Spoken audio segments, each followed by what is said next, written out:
Naiz irratian, bigarren kafea.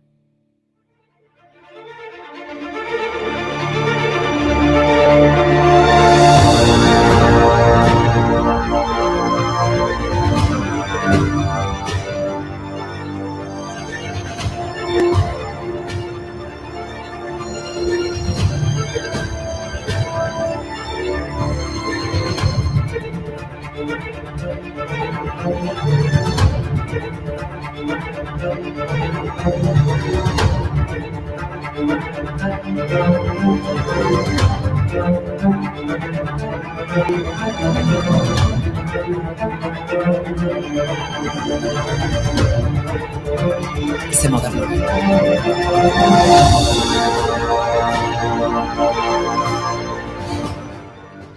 Bi kafez, bost beharko ditugu gaur gorputzak berotzeko eta agian esnatzeko ere, baina gaur termometroeko ozta-ozta igaroko ditu, termometroak ozta-ozta igaroko ditu, 0 graduak. 0 gradu? Ez hotz eta ez bero, hori izatezun gure aitonak. Eta nola ditzen zion, zure aitonak elurrari? Enagon ziur. Elurra hasten denean, zerura begiratu eta batzuek elur malutak erortzen ari direla esaten dute. Beste batzuek aldiz, edur lumak edo lapatxa. Eta beste askok zerura begiratu eta mekaguen. Jo, Inigo, elurrari ere magia kendu behar diozu. Egunazu bizitzera, harimak zanbatzera. Txantxa zen eska niri gustatzen zaite guraldiarekin erlazionatutako, lotutako lexikoa, xirimiria hitza adibidez. Batzuk xirimiriari euriz irin deitzen diote. Orain zuari zara pixkan magiak entzen, Broma zan. Nik intriska hitza gustatzen zait nei. Bizkaian euri jasa esateko erabiltzen duten hitza. Ai, baneri tximu-tximu gustatzen zait. Ui? Euri jasa baten ondoren blai eginda geratzen zarenean. Sentsazioa edo hitza? Bueno, hitza. Sentsazio ere bai, baina batez ere hitza. Tximu-tximu eginda egotea, ez hainbeste. Blai eginda ez bukatzeko badakizu zer den oberena? Aterkia, euritakoa, guardasola? Ez, aterpea. Ekaitzaren erdian, aterperik onena lortu nuen zure besotan. Ui, zemoina etorri zaigungo Juri gaur! Gaur bakarrik! Soetan hor zaudezun nire alboa. Bueno, a ver, gaur goizean maiterako sabesti politak jarri dizkit, eta gero gaina, efemerideak irakurtzen hasi naiz, eta... Maitasunaren eguna da? Ez, baina gaurko egunez Bradley Cooper jaio zen. Estatuatuar aktore, zinema zuzendari eta ekoizlea. Eta hitzaki horrekin Shallow entzuten hasi naiz, eta, karo...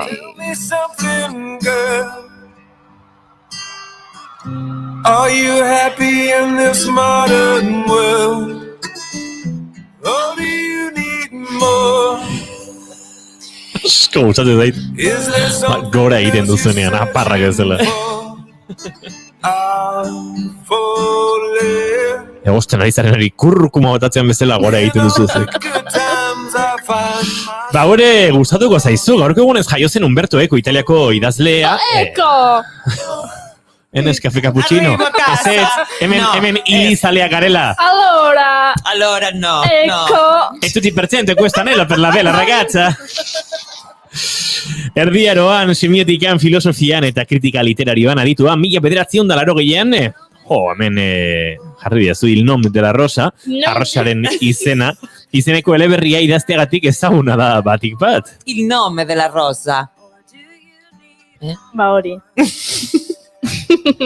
Eko... Bakizu, Umberto Ecok behin esan zuen, poeta guztiek idazten dituzte poema txarrak. Poeta txarrek argitaratu egiten dituzte eta poeta honek aldiz erre egiten dituzte.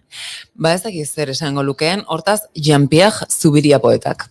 Gaurko egunez jaio zen, 1902an, Senperen, gure herria eta herria aldizkarietan idazten zituen bere poemak. Eta gaurko egunez ere, Hayao Miyazaki jaio zen, anime marrazki bizidun zuzendari, sustatzaile, gidoigile, marrazkigile eta manga komikigile japoniarra da. Berak zuzendu zuen Chihiroren bidaia.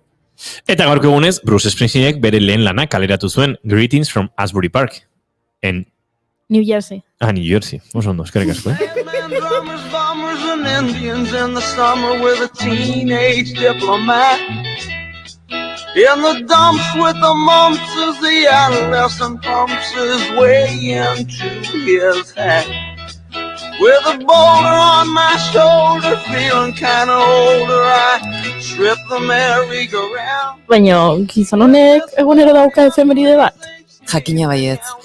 Jainkoa bestelako xa da. Beste bat, gorko gonez jaio zen Chris Stein Blondi taldearen sortzaietako bat. Oh, Blondie.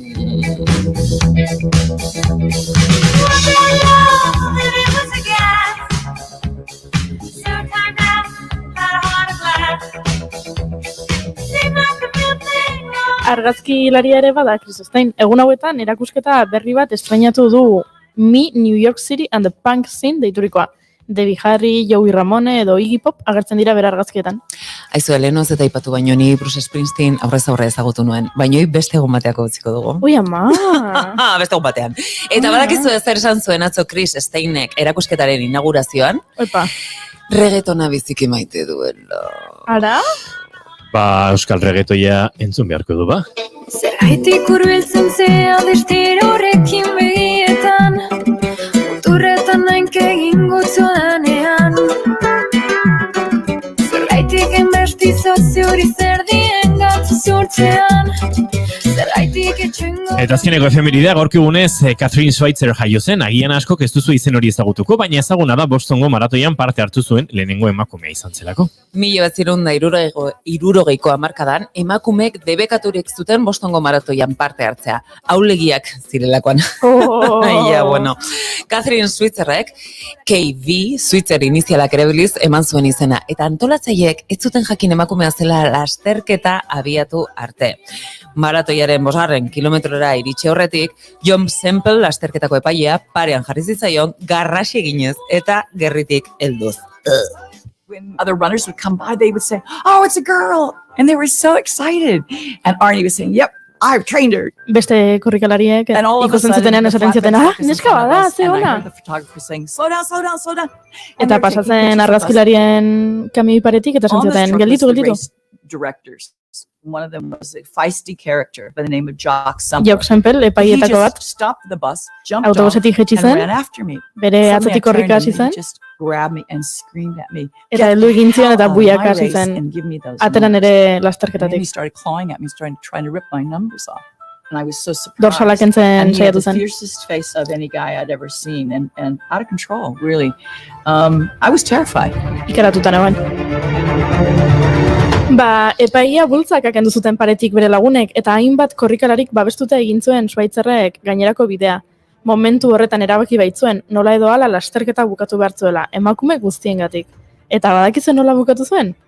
Tximu eginda. Azkeneko kilometroetan elurra mara hasi baitzen. Oh, ze polita. Gero komentatuko dizuet ingelesa euskararen inguruko detailetxo bat, Jakin dezazuela, gero ediko dugu elkarrizket eta tuektako bat, esaten duten ondo, ingelesez oso ondo dakila eta parean duzue. Beraz, Ba. edo zer gauz ez nuke altu esango. Ez, nik ez dagat inun arazorik, baina batak edo besteak ez duzu asmatu. Ze abizen berdina, modu ezberdina oskatu duzu, Gure anglofila zareten horiek. Aizu barkatu, euskalkien gatik egiten dugulako. Euskalki gehi ingelesa. Muturra okazuzuk.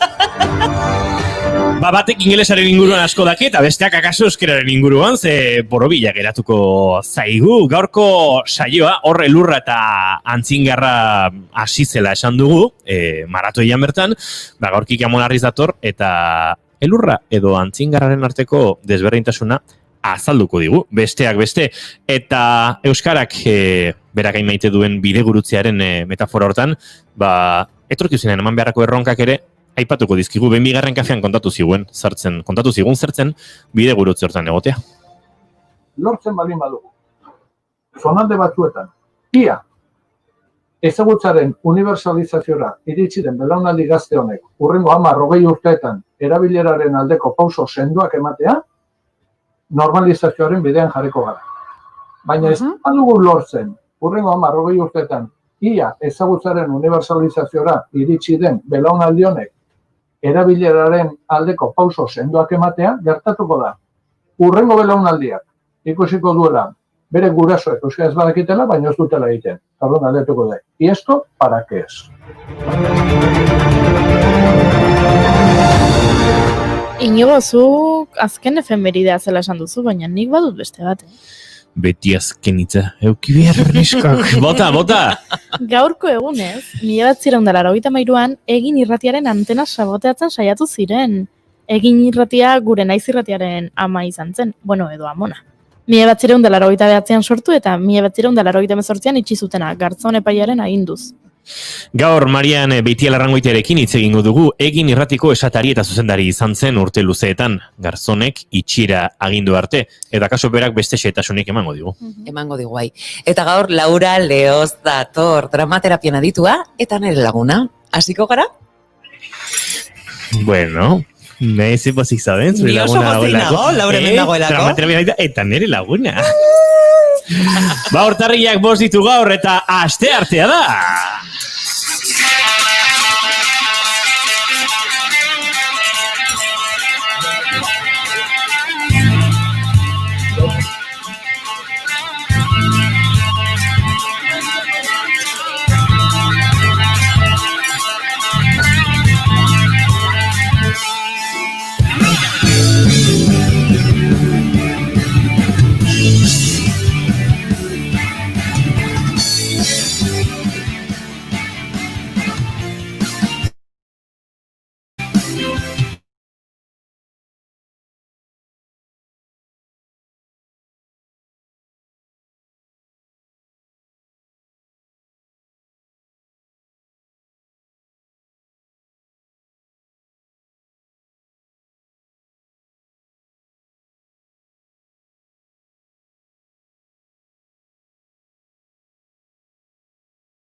Aipatu dugu, garai batean gure amona izan zen irratiaren antena saboteatu zutela. Gaur ez da horrelakorik izan dugu, baina arazoak baditugu,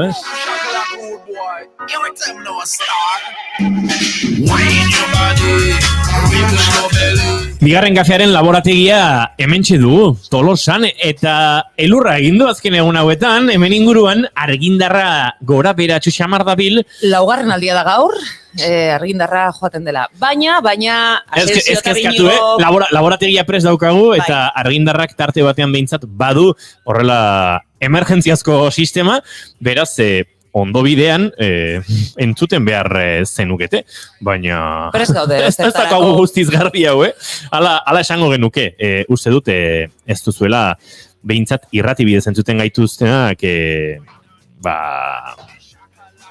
galdu. Streaming bitartez akaso momentu batean moztu zeu. Ez dut oraindik oso ondo ulertzen zergatik, baina...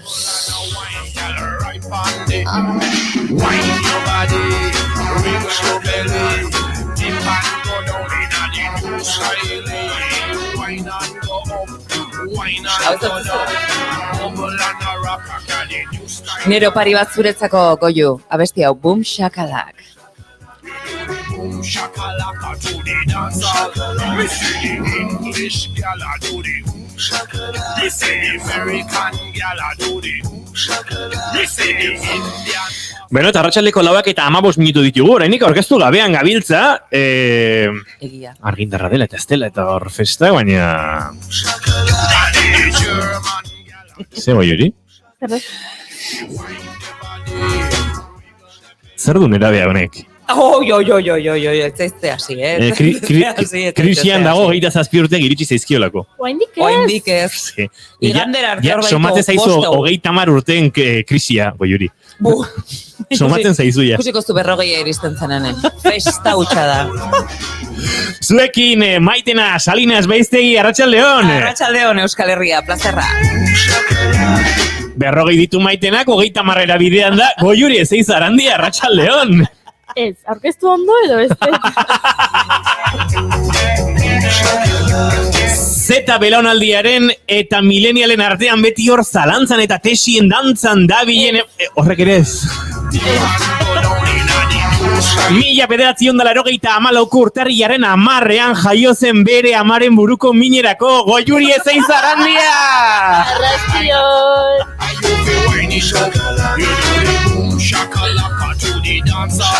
Izketan ari zaizuen hau, Inigo Asensio Elurbide, Elurgiroan iniz baina proposago daukata bizena kokatuta, eta gaur, bigarren kafeak 124 ditu urtarrileak, 5 arratsaldeko 16 eta 16 minutu, alegia, 4 eta 16, eta gu prest urrengo bi orduan zuekin gozatzeko maite duten tartean murgiltzeko ere, bai?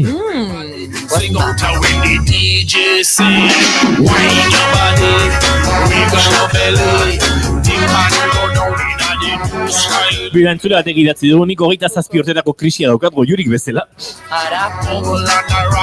Baina nik ez daukat. Bueno, Martak dio baietz. Bueno, zuk uste duz, ez daukazula. Begauza esango izut, Goiuri krisirik gabe horrelakoa badugu elkarbizitza, imaginatu krisian murgilduta bagina, ez? Interesgarria litzateke. Hausnarketa bera interesgarria da, ezta? Gaur esan dugu ezin jala sarretuko, baina nila sarretu naiz. Aserretu zea? Txintxua, zeatik? Ez dizut esango. Ui. Hombre, nik uste nahiko agerikoa dela, ez? Ez dauke esan barrik. Zuk uste zu 26 urtekin norbait ofenditu daitekela 27 urte botatzizkezulako? Bai, 26 dituzunean bai. Ez da horregatik. Gero ja, ez pasatu egiten zaizu. Ez da horregatik. Bea, kanto igual gustatuko zaizu eta horren markatuko jazu.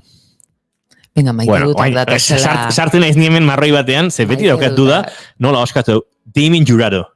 Zer? Estatu batu horrek, Damien Jurado esatu dute. Abai? Damien Jurado. Jesus. Rocío Juradoren meio bazena. Ulertzea. Ba, hola esatu dute, benetan. Abai? Nire lagun Marti Kilpatrikek erakutsi zidan behin, esan ziren, you have to listen Damien Jurado, eta ze? Eta nik ezautzen un jurado, baina beste hauskera batean. Baina nungoa da, tipoa. Estatu batu harra. Kantu honeko jaio izena du, Philus Remix. Tipoa. Ohai. Eta Illinois. Hau tontak ere pila dukaguna gainean, ez? Larritu. Ez du inor ez ustean harrapatuko.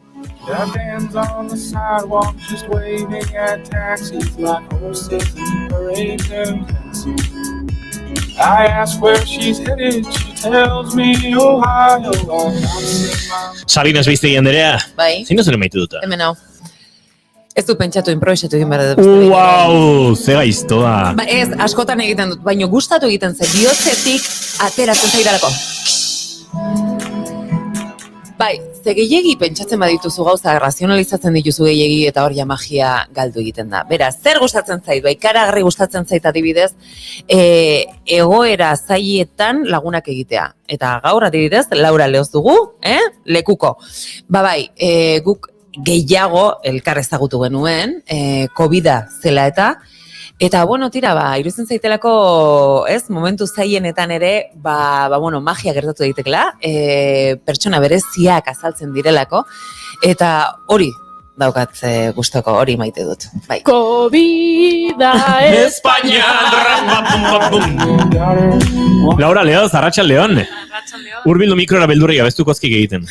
Bai. Egia esaten ari da Maitena? Bai, egia esaten ari da. Justu COVID-arekin ni hemen lanean hasi berrian nintzen, eta eskema guztiak puskatu zizkidan COVID-ak, mundu guztiari bezala.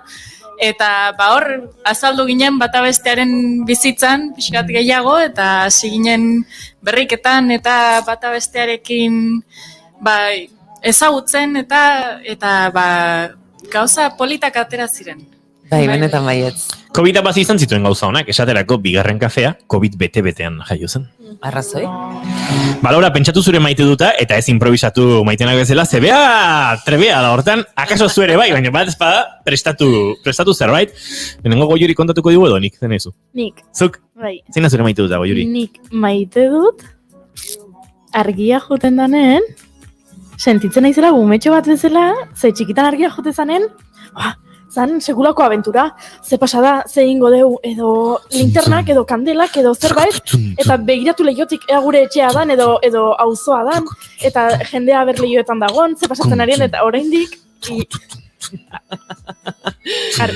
Bai, oso politia itxenei da, oso musika oso proposa da, esaten ari zaren erako. Oraindik argia jotanen, sentitzen, zirrara puntu, oi? Egia da. Oi maite dut. Nire pasatzen zait. Bai. Ba, bigarren kafean argia joaten denean, laborategiak ematen du estanda egin behar duela, zazten da bateria, pip, eta beldur pixat ematen du. Hemen denak ematen dugu beldurra. Batzuk beste baino gehiago. Ba, nire maite duta... Zein egatetu izu? Nik. Wow. Hori, izan da pixkaia, ez? Bai. Eraso doakoa. Ze pasatzen da, lehenago ere bota dituzula kristonak. Claro. Hemen epaile maitena. Hombre, a ver, zegin berdet. Epaile maitena. Zegin berdet, bestela. Ni zuen hobe beharrez, Bestela jarriko naiz makarramon, Venga, ba, kontatu. Beldurra. Kontatu inigo. Venga, esan. Bai, konta ezaket. Venga. Ba, nire maite duta da, gaur goizean, esan dio dela Goiuriri. Ui, Goiuri, jertxe berria. Ez da berria. Jai, txika. Aste arte izate gore nola zauden. Baina, esan diot, seguro ez dala berria, esit. A ber, zuk ze ustezu, guestatzea gaundela hilabete batzuk, nire armarioa oso sakona da, nire arropa guztia ez duzu pentsatuko ezautzen dezunik. Horrelaxe. Ez da hola izan. Horrelaxe botat duzu. Eta ikaragarri gustatu zait. Aurrean negoen. Eta luztin, kriston algarakada bota dugu. Parra bota iteu. Parra, nola, ez millennial bat, ni ez dakitela zen nahi zen, millennial edo ez millennial, ekizan nahi zen, zetak esaten, fondo armarioa daukela kristona. Bueno, marabili, ondarrun esango luketen bezala. Bai, baina oso politia izan da. Oso politia izan da. Guai da, hola, Goiuri Billions xamar jartzen danen, izarre paperean, fazetan sartzen danen. Diba momentuak ditu. Bai. Bai, eta hori oso politia. Kurkumak bezala hola gora egiten duenean.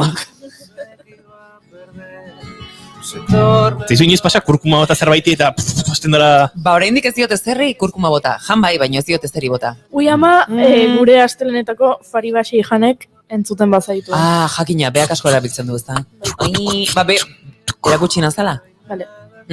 Presnago. Bai, azala erakutsiko izu, azalen ebotatzen kurkuma. Bai, eta arrautza gorringo ere, bai. Ez hori hien da. Hemen sekretu guztia kontatzen. Fariba, barkatu ez gehiago. Fariba, muxo handi bat. Bueno, ba, maite duten tarte hau amaitzeko, gure lehenengo protagonistari dagokio momentua. Nik bigarren abizena, ez dut auskatuko badazpade, Laura, ze hasiko zaizkit hemen zuzentzen, beraz, zuk esaiazu Laura Leozen ondorengoa nola auskatzen den. Ba, Wills. Hola esan behar nune, baino. Berdin dio, batea bestea esan da, zuzenduko nindukete, beraz. Ama nungoa duzu, Laura? Inglaterrakoa. Bai. Horregatik esaten izuen lehenago ingelesez ari bagara, hau da, Lauraren aurrean hori esatea beak ingelesa, euskera, zein gaztelera, menperatzen ditu, igual. Baina, zure orkezpena egin aurretik... maite duta galetu harko diogu, Ai, ama, maite duta, egia, barkatu, bota. Ba, nire maite duta improvisazioa da.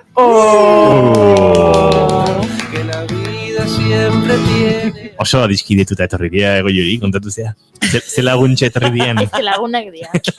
Horrela da. Ba, segituan jakingo dugu gehiago Laura Leoz Wills eta bere improvisazio gaitasunaren inguruan. Bien bitartean gozatu Joel Lopezen tierra hau. Bigarren kafean zarete, arratseteko 4 eta 24 minutu dira, eta zer dezu, Goiuri? Joel. Politia egiten ditu. Badauka bideo bat, zoragarria, emakume batekin dantzan ateratzen dena. Eta abesti berria indu. Ai, nola gaude. Bai, venga, gero txintxo portaz bazea, sin mi rayo te alcanzara. entzungo dugu.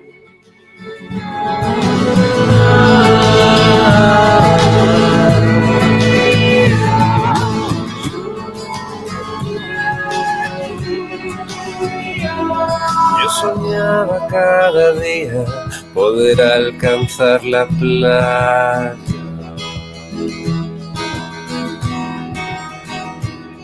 Yo soñaba cada día poder alcanzar la playa.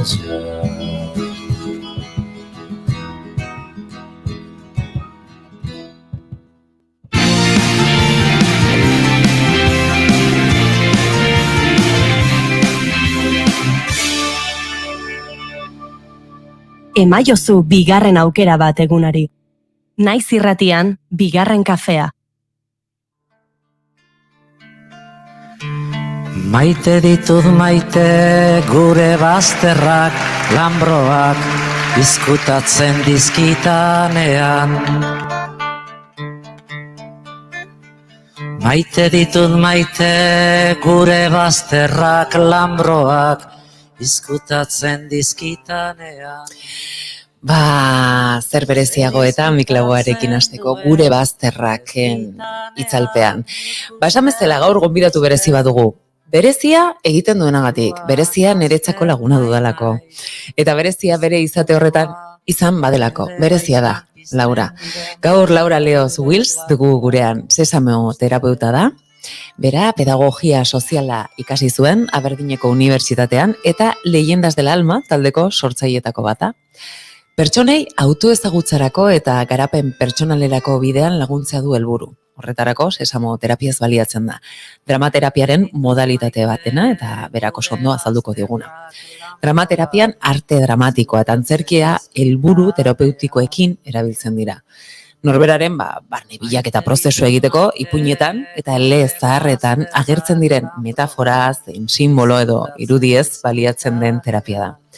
Inkontzientearen zailtasunak, akaso oztopoak edo traumak, azaleratzen lagundu diezagukete. Eta gure barneko egia aurkitzen. Laura Leoz Wills, terapeuta gisa trebatu horretik, Canfield komunitateetan bizi izan zen, Irlandan eta Eskozian. Non hainbat gaixotasun psikiko eta emozionala dituzten helduekin bizitzeko aukera izan zuen. Eskozian pedagogia soziala ikasten zegoen bitartean, antzerki talde amateur bateko kide izan zen. Arte dramatikoak pertsona batengan eragin dezaken aldaketa ikusita, bere bi pasioak bateratzeko moduaren bila, Sesamo drama eta mugimendu terapiako masterra aurkitu zuen Londresen. Gaur egun Euskal Herrira bueltatu da, bere ezagutza partekatzeko asmoz, bere bokazioak besteak ere lagun ditzan. Kaixo Laura, arratsaldeon. Kaixo, arratsaldeon. Bueno, zer horrek aukeratu duzu Miklagoaren gure bazterrak, zergatik? Kanto hau beti gustatu izan zait eta ikasten ari nintzenean masterra konturatu nintzen benetan dela pixkat metafora bat, terapiarako. Kanpokaldean dagoena ikusi ezin dugunean ez dagoen argi noragoa zen barrura begiratzen dugu. Gure barneko bazterrak bilatzen ditugu eta aurkitzen ditugu, ez? Eta hori da terapiak egiten duena. Pixkat gure bizitzako bidean galduta gaudenean ez dugunean ikusten nora joan behar dugun, nora eman urrengo pausua, barrura begiratu eta hortikan aurkitu bai argia eta baita urrengo pausua ere. Beraz. Bidera bueltatzen gara, ez da? Barrura begiratzen dugunean. Sormen eta adierazpen terapiak egia da orduan eta ezagunagoak direla. Duela ez asko arte ezagian, baina nik uste dut ez, orduan eta gehiago dakigula hoien inguruan. Edozein kasuetan ere, zertan datza zehazkiz Sesamo terapia. Eta zergatik du izen hori, ze badakit hor gauza asko ere ulertuko ditugula, ez da? Hori da. Sormenezko terapiak dira, asko ezagutzen dira gaur egun, arte terapia, musika terapia, eta dira sormena espresatzeko modu bat, erabiltzen danean, helburu terapeutikoentarako, autoezagutzarako eta pixkat gure garapen pertsonalerako. Eta dramaterapian, izenak dioen bezala, arte dramatikoa, antzerkia erabiltzen dira prozesu hori egiteko. Gauza da, Sesamo terapian saiatzen garela, lehen esan dezun bezala, metaforak, simboloak, ipuinak erabiliz egin azterketa hori. Orduan, joan beharrean, nere bizitzan mingarriena dena beste norbaiti erakutsi behar izatearekin, hori oso zaila izan daitekena, askotan ezin deguna hitzetan jarri, ipuinetako pertsonaiekin, irudiekin, hoiekin aztertu dezakegu ez bakarrik mingarriena dena, baizik eta gure barnean dagoen indar hori ere. Eta indar horiek aurkitzeak niretzako dauka balio handia. Ia mingarria dena aztertzea baino gehiago agian. Ze horrek indar horiek aurkitzeak ematen dizkigu gero mingarria dena lantzeko erramintak. Bai, akaso egongo dalako, ez? Psikoterapian ere sinisten duenik, akaso beste batzuk ezein beste, esan nahi dut, haure bai izan daiteke zerbait alternatiboa eta gehigarria, ezta? Bestelako lanak egiten badituzte, eta agian, beste psikoterapia moduko lanketa egin nahi ez duenak, hemen zera aurkitu dezake desberdin bezala diozun moduan? Bai, lan hau egia esan dago bideratuta hitzegin beharrik ez izateko. Hitzegin daiteke nahi baldin bada, baino bezeroaren esku dago zenbat eta hitzegin nahi duen ere. Orduan, mugimenduaren bidez, ahotsaren bidez, ahotsak hitzak baino askoz gehiago espresatu dezake, eta hori erabiltzen dugu. Orduan, hortikan gero sortzen badira hitzak, elkarrizketak, oso ondo, baino ez da beharrezkoa. Orduan, esan deguna, ez? Nere bizitzan mingarriena dena ez badut hitz egin nahi, ez badut azaldu nahi, hala ere landu dezaket zeozer, eta esan dudan aurkitu dezaket horren ondoan dagoen indarra.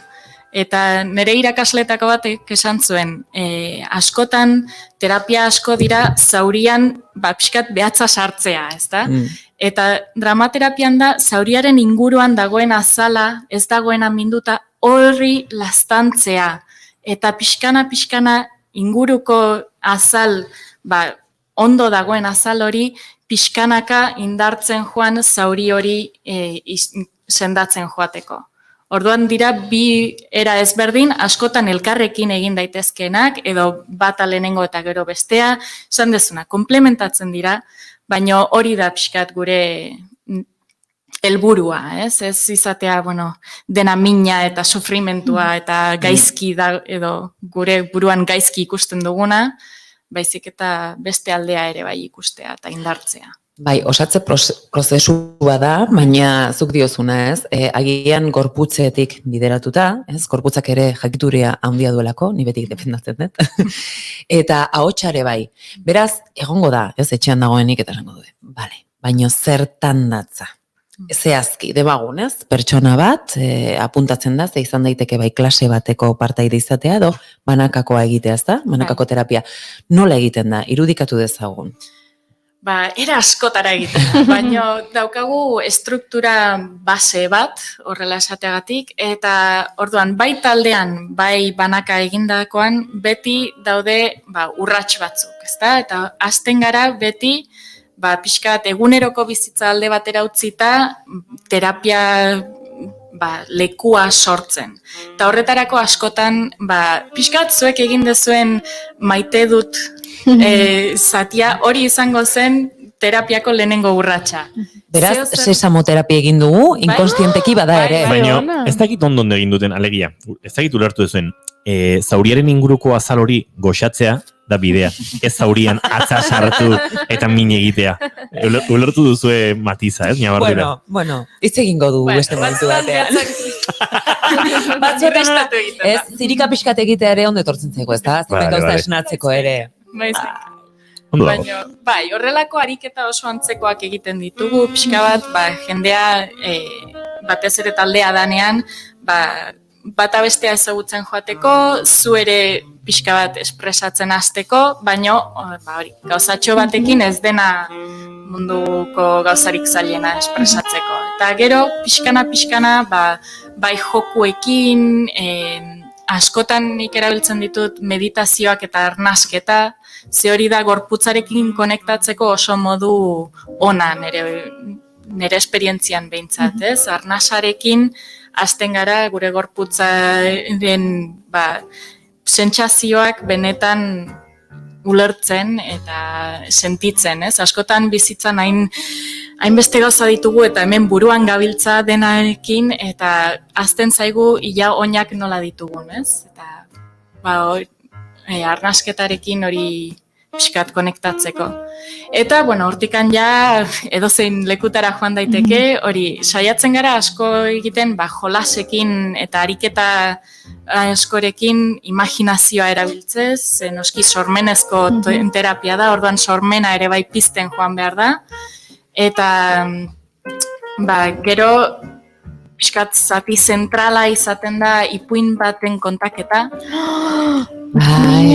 Ipuinak dute ardatz. Esan duzu. Saio honetan oso ipuinzaleak gara. Gero sorpresatxo bat dugu zuretzat. Baina hori bukaera. Bale. Eta ipuin kontaketa horrekin, hor ikusten da, entzuleak ez du entzun behar gogoratzeko zehazki zer gertatu den eta kronologikoki zer gertatu den noiz, baizik eta era irekian entzun, utzi istorioa zure gana etortzen, eta amaieran ze irudi gelditu zaizkizu, zerk piztu dizu zeo zer, izan daiteke zeo zer kuriosidadea bat, edo agian zeo zerrek, oso atzera bota zaitu, esan duzu, hori ez zait gustatu, eta erreakzio horiek esaten digute asko gure buruari buruz, ez? Eta hoiekin gero jolasten jarraitu dezakegu, zergatik, oraintxe hemen ikusten dut zuaitz bat nire aurrean, eta zergatik zuaitz hori gelditu zait, ikusi dut zuzenean, esan dezun momentuan zuaitza ikusi dut. Zergatik, zer dauka zuaitz horrek, ez? Eta horrekin pixkat jolastu eta osnartu, eta horrekin, hori, askotan ez dugu ulertzen zuzenean zergatik zuaitz hori. Baina baliteke hemendik 2 astetara zerk egitea klik, eta zuaitza eta hori, eta begira, hortik zetorren, ez? Eta orduan horrelako gauzak piztea da. Imaginatzen dut, honetarako ingurune seguru bat edo konfiantzazkoa beharrezkoa izango dela, ez? Nun ematen dituzu klaseak zu? COVID-a baino lehen, leku batzuk nituen, baino orain batez ere online egiten ditut saioak, Zoom bidez batez ere, eta hori, horrek dauka abantaila bat, pertsonak bere leku segurua erabili dezakela, beste aldetik ere, segun non den leku seguru hori, askotan partekatu egiten ditugu lekuak, eta niretzako bakarrik den lekua aurkitzea zaila izan daiteke. Orduan, beti dago alde ona eta alde txarra, ez?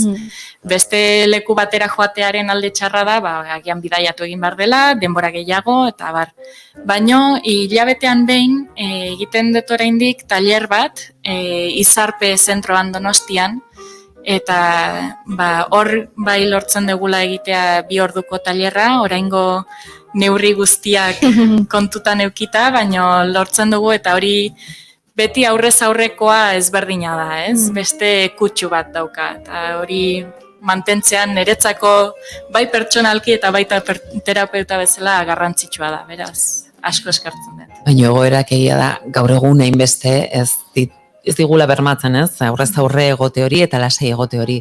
Hasi zara baita klaseak edo, terapiak ematen, digitalki edo internet bidez.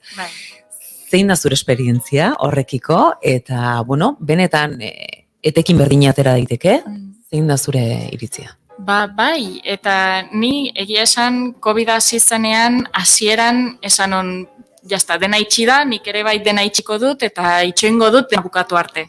Ze ez nun ikusten modurik, eta esaten on, ikasketa guztietan, hainbeste garrantzia eman diogu, hori, presentzia eta elkarrekin egoteari, eta bata bestearekin kontaktu fisikoa eukitzea, eta esaten nun, hau, internetez ezin dut egin. Baina gero argi gelditu zen konfinamendua eta COVID-a denbora luzerako geldituko zirela, eta esan nuen, zeo zer probatu behar dut, saiatu behar dut, eta hortxe hasi nintzen pixkat ideia batzuekin jolasten, hor hasi nintzen Maitena ezagutzen gehiago, eta beste pertsona batzuk ere bai, eta harritu ninduen zenbat itzuli daiteken horrela esateagatik, era digital batera, ez? Eta alde batetik, pertsonak bere leku seguruan egoteak, ere bai laguntzen du askotan lasaiago egoten, erlazioa agian intimoagoa izatea, ze hasiera hori ja egina dago, leku hori ja sortuta dago. Eta beste erabateko intimitate bat sortzen da, eta nahiko balioagarria. Egia esan, orain, hilabete hauetan bizi ditudan terapia saioekin eta ez nuke nahiko itzuli bakarrik presentziala egitera. Uste dut hemendik aurrera biak egin nahiko nituzkela. Nik esperientziagatik diot, nik ez nuen presentziala egin, internet bidez egin nuen, eta niretzako baita ikaskuntza poliki izan zen, egia da biok ez, komentatzen genuela, bai, sortu daitekela konexio hori, aratago benetan norberak nahi duenean egin daitekela, ez distantzia horiek txikitu egiten dira, nahi izan ezkero. Eta bueno, agian hemen entzule askoren artean egongo dira, ez esango dutena, borentxe antxietate pila daukat, estresatuta nago, beldurraz nago. Eta bueno, izan daitekera polit bat, zuk zure etxetik, babesa jaso, gida moduko bat, ezta?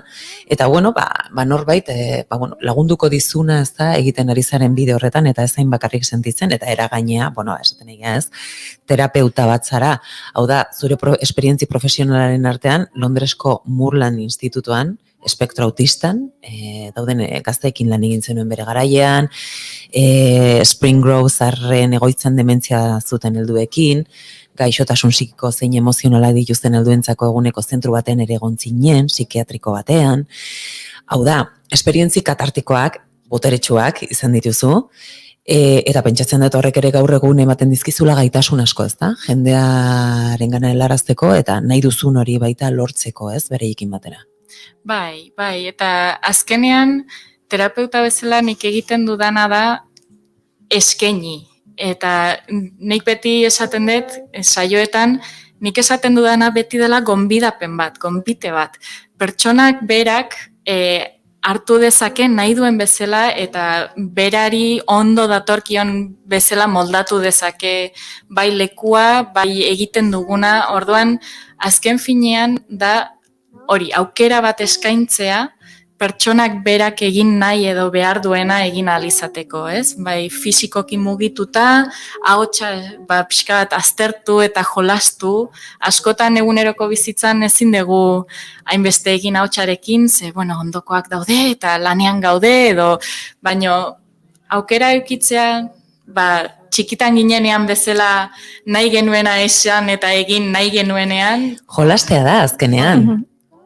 Heldua izanik jolasten jarraitzea da, eta hori ze terapeutikoa den azten zaigu, beraz, badatoki bat lehen orzuk esan duzuna, ez? Goiuri adibidez, argindarra joan da, eta berriz ere, ez dakite, ume sentitu naiz. Hori baita horretara eramaten zaitu, ez da, sesame terapiak, eta oso gauza ederra da. Zuri zerk eraman zintuen, edo zerk egin zizuen zure buruan klik edo bihotzean, esateko bida nik hau egin behar dut. Alde batetik, Eskozian nengoenean pedagogia soziala ikasten, lanean, heldu nahiko, esan dezagun nahiko komplikatuekin, ez? Oso kasu ezberdinak eta denak gaixotasun emozionalak, psikikoak zituzten, eta hasi nintzen, lanean bertan zen, bertako jendearekin antzerki talde bat egin genuen, eta pixkat, ondo pasatzeko, ez? Pixkat denbora pasa bezala. Eta horra hasi nintzen ikusten, eguneroko bizitzan askotan, nazkatuta naukan pertsona batekin, eszena bat tokatzen zaitenean, erabat ezberdina da. Ni ezberdina naiz, bea ezberdina da, eta gure arteko harremana guztiz aldatzen da.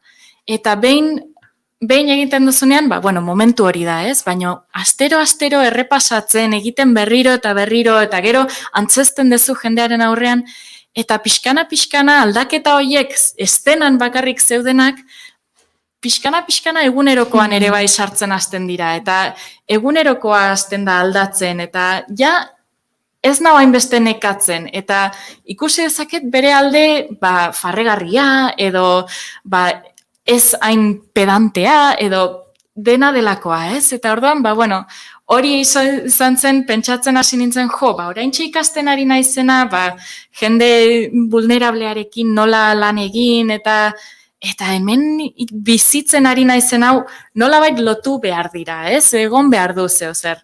Eta horra hasi nintzen bilatzen, eta aurkitu nun sesamoterapia, eta esan nun, hau da, gaina ipuinak, eta gehiegi hitz egin beharrez izatea, ze hori zen askotan niretzako, bai neuretzako, baina baita lan egiten nuen jendearekin esaten nuen, honi terapeuta baten gana joatea eta hitz egitea kontzeptu ez, eta gauza oso komplikatu ez, eta emozio ez, askotan ez dakite ez da pozik edo triste dauden, hori baino gehiago eskatzea, ez du zentzurik, baina gero, hori, estena batean jartzen dituzu, eta dakite espresatzen denetatik, ez dutelako razionalki esan beharrik, egiten dutelako bihotzetik. Askotan zaila dalako zauri horiek edo hitzetan jartzea, eta askoz errazago egiten dugu beste erabatzutara. Eta denetariko pertsonak garela, alegia denok ez dugula gauza bera behar, eta ez dugula eragin berdina egiten gauza berak, ez da, sistema berdinak. Adiz, sesamoterapia, Health and Care Profession Council, hau da, Erresuma Batuko Osasunaren eta Zainketa Mentalaren kidego profesionala bezala hartuta dago, ez? Legez erregistratuta eta babestuta. Kode etiko bat dago, eta guzti hori hemen, nola ematen da, segia da, gauza dela Ingalaterran adibidez, nola egiten diren gauzak eta ikasketak, hemen nola ematen da estatu mailan guzti hau, badago aurre ikusita, horrelakorik, edo oraindik alegala dilaro, ez askotan, ematen den egoera hori ematen da. Alegala, da, hitz ona, bai. Ze, hemen naiz eta dramaterapia oraindik ezin da ikasi, baina arte terapia, dantza mugimendu terapia, musikoterapia denak ikasi daitezke, baina gehienak ez daude reglamentatuta, ez behin ikasi dezunean, zure kontura zaude ez. Eta orduan, hori da, badakit arte terapia mundua pixkat denbora gehiago daramala hemen Espainian, eta badakit hor ari direla bultzatzen justu horretarako, bai erregistroak laguntzen duelako, benetan ondo ikasketak egin dituenak egiteko lan hori, eta ez asteburu bateko tailer bat egin duenak gero esatea, bani arte terapeuta naiz, baino baita ere jendeak jakin ahal izateko non aurkitu dezaken behar duen laguntza hori, ez? Eta bai langileentzat eta bezeroentzat oso lagungarria da hori eukitzea, eta oraingoz Espainian uste prozesu bat dagoela horretarako, dramaterapia oso gutxi dago oraingoz, eta sesamoterapeutak dakidanez ni eta nire bi lankideak Leyendas del Alma taldekoak gara, Espainia mailan gauden bakarrak. Eta Euskal Herrian zu. Eta Euskal Herrian ni. Euskal Herrian Laura Leoz Wills dugu, beraz badakizu, Hor daukazu terapiasesamo.com webgunea, gehiago jakin nahi baduzu bere inguruan. Eta aurre ikusten duzu egora aldatuko dela? Etorkizun, epe laburrean edo... Epe laburrean ziur aski ez, batez ere oraintxe beste prioridade batzuk daudelako, eta mundua pixka bat hankaz gora dagoelako, baino bai pixkanaka bai ari dira urrats txikiak ematen, orduan, urrats txiki bat bestearen atzetik, azkenean urrats handia egiten da. Bai. Ni gomendatzen dizuet webgunea bisitatzea, ze blog bat ere daukazu, eta Laura oso pertsona irekia da, oso pertsona gardena da, eta bere emozioak ere partekatzen ditu, beste pertsonekin laguntzeko asmoz, ezta? Besteak ere islada ikusita, bagian ere, babestuta sentitu daitezen. Galdera bat, nik ikusi dut blog horretan, baduzula erritual bat, atzean utzi nahi diren 10 gauzen inguruan. Hori horrela labur esan da, nola egin daiteke erritual hori? Erritualak beti ere, sinistu edo ez zoietan, mugitzen dute barne psikologia sakon hori, ez da? Zertan datza? Erritual hori nik egin izan dut urte askotan, urte amaiera eta hurrengo urtearen hasiera pixkat atari bat bezala da, ez? Eta atari hori pasatzea batzuetan zaila egin daiteke, niri aurten nahiko zaila egin zait, egia esan. Eta da erritual bat pixkat hori errazteko, eta oso erresa da momentu zail batean gaudenean ies egitea. Eta esatea, ez dut hori begiratuko, ez dut ezer egingo, eta banijoa. Baina erritual batek laguntzen dizu ies egin beharrean aurre egiten, baino era seguru batean. Eta orduan ritual hori da denbora bat hartu eta atzean utzi nahi dituten 10 gauza idatzi. Ze idazten hasten garenean oso erresa da 10-tik aurrera jarraitzea. Baina jarrita limite hori, ja murrizten dugu pixka bat, gertatu daitekena, ez? Eta 10 gauza atzean utzi nahi ditugunak. Eta horiek jarri ontzi batekin, ur beroarekin, eta hor sartuta pixkanaka 10 gauza horiek disolbatzen joatea. Eta fizikoki eginda beste era batean bizitzen dugu hori. Ze pentsatu dezakegu, imaginatu dezakegu, baina ikusita eginda fizikoki beste era batean ulertzen dugu askoz intuitiboagoa eta agian primitiboagoa, ez? Eta orduan hori egin, eta disolbatzen diren bitartean dutxa bat edo baineran sartu, eta pentsatu beharrian, dutxaren ondoren egin behar ditut hauta bestea, eta bihar joan behar naiz erosketak egitera eta hauta. Pasa dutxa hori, baino hori, gorputzeko atal bakoitza garbitzen. Oso intentzio guztiarekin, ez? Egoten momentu horretan, garbitzeko momentu horretan. Eta nik beti saiatzen naiz gorputzarekin eskertzen. Egiten duen guztia, aguantatzen duen guztia.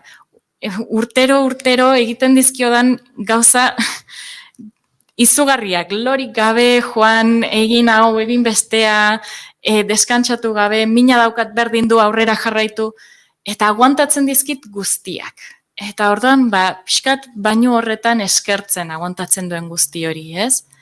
Eta behin garbitu zarenean, lehortzerakoan hasi pentsatzen urrengo urterako zer nahi dezun, zer lortu nahi dezu, zer bizi nahi dezu, ze esploratu nahi dezu, eta behin ja jantzita zaudenean, hori, ontzi horretan daukazu ura ja papera nahiko disolbatuarekin, eta disolbatu diren 10 gauza horiek bota komunean bera edo arraskan bera, papera ez bota arraskan, mesedez.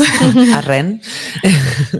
Eta gainera oso garrantzitsua da ez bakarrik arraska ez ataskatzeagatik, baino baita paper hori gero birtziklatzera bota. Eta pentsatu nola paper hori beste zeozer transformatu egingo da, beste zeozer bihurtuko da, eta zure barruan zeuden 10 gauza horiek ere prozesu bera egingo dute. Transformatuko dira, aldatuko dira, eta zeozer berria sortuko dira zuretzako. Eta zuk behar duzun urrengo pausorako. Eta orduan, hori da pixka bat nire ritual hori. Plano fisiko eta psikologikoan, ez? Plano psikologikoan eta emozionalean dagoena fisiko bihurtu, ez? Gorpuztu, eta araberen zure gorputzari eskerrak eman.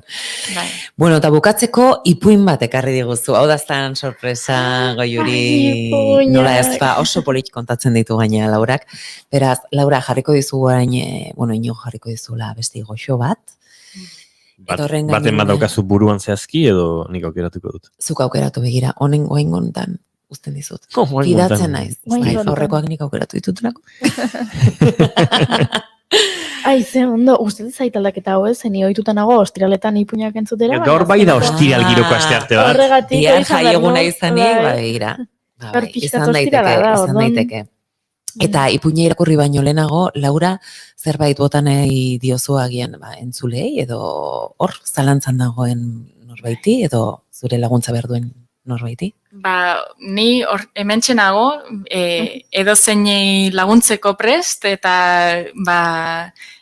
niretzako ere bai oso argi dago guzti hau dramaterapia, sesamoterapia berria dela, eta zaila izan daiteke gauza berri bati baietz esatea, ez? Orduan, mesedez, galderak egin, nirekin kontaktuan jarri, eta bate konpromesurik gabe nik oso eskartzen ditut nire pasioari buruz hitz egiteko aukera guztiak. Orduan, hori, esan dezu, terapiasesamo.com web horria daukat, Instagramen ere bai nago, Laura Leoz Dramaterapia, eta Facebooka ere badaukat. Orduan, era pila bat dituzuen erekin kontaktuan jartzeko, eta mesedez, idatzi, deitu nahi dezuten guztia, hementxenago dituzuen kezka guztiak erantzuteko. Nik biziki gomendatzen dizuet, Laura Leoz, ezagutzea eta laguntza behar baduzue bere eskuetan jartzea. Ze gauzak bihotzez egiten ditu eta aditu handia da egiten duen horretan. Beraz, orain ipuinaren momentua dugu, Laura, nahi duzunean.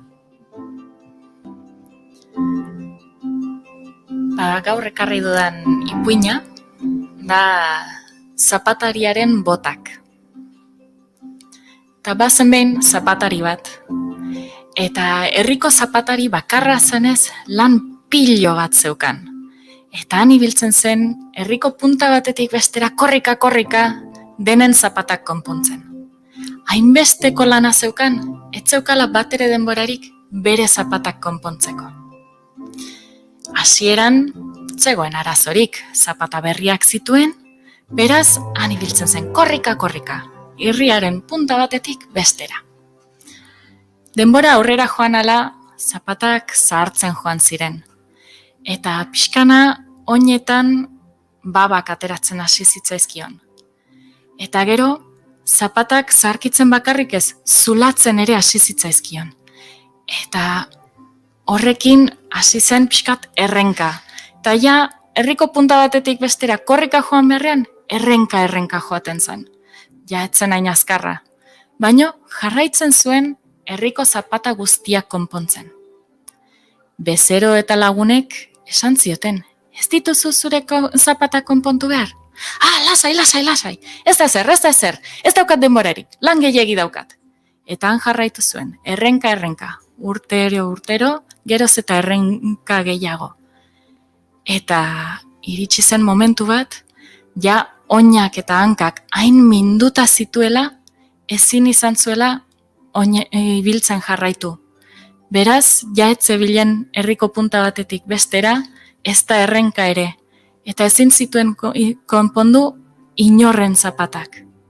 Beraz, herriko pertsona guztiek bukatu zuten pixkana, oinetan babak eukitzen, oinetakoak geroz eta zulo gehiagorekin, eta herri osoak bukatu zuen errenka, herriko punta batetik bestera. Eta dena, zapatariak hasieran ez zuelako denbora hartu bere zapatak konpontzeko.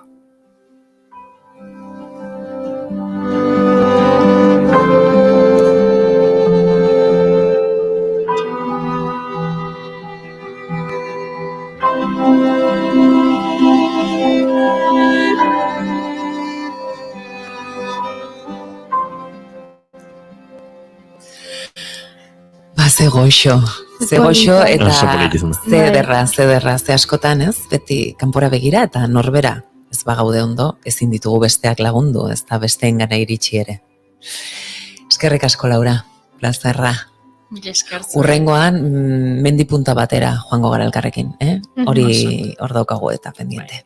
Mila esker. Eskerrik asko Lauraren. Agur.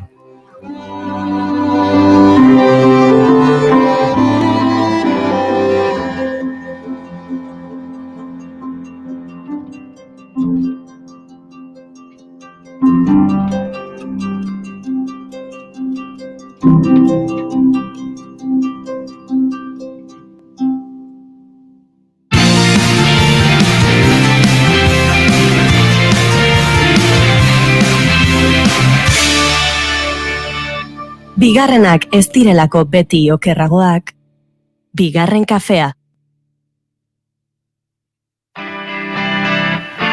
Lauro geita 2005 bitartean, hegoaldean, sintonia hau erabiltu zuen loteriak, eta badakizue horra gertzezela burusoil bat. Gaur potoloani eta burusoile ere gurekin daukagu.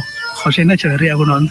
Bai, dudari gabe. Bueno, dena aldatzen ari da. Bueno, 30 urte badia, ja. Horregatik. 30 urtean gauzak asko aldatzen dira. Eta nik onartzen dut azken urte betan agian inoiz baino gehiago aldatu diala. Eta, bueno, ez dakit, gu esate baterako, ni irratira iritsi nitzanean, ni batez ere iritsi nitzan irratira musika zale nitzelako.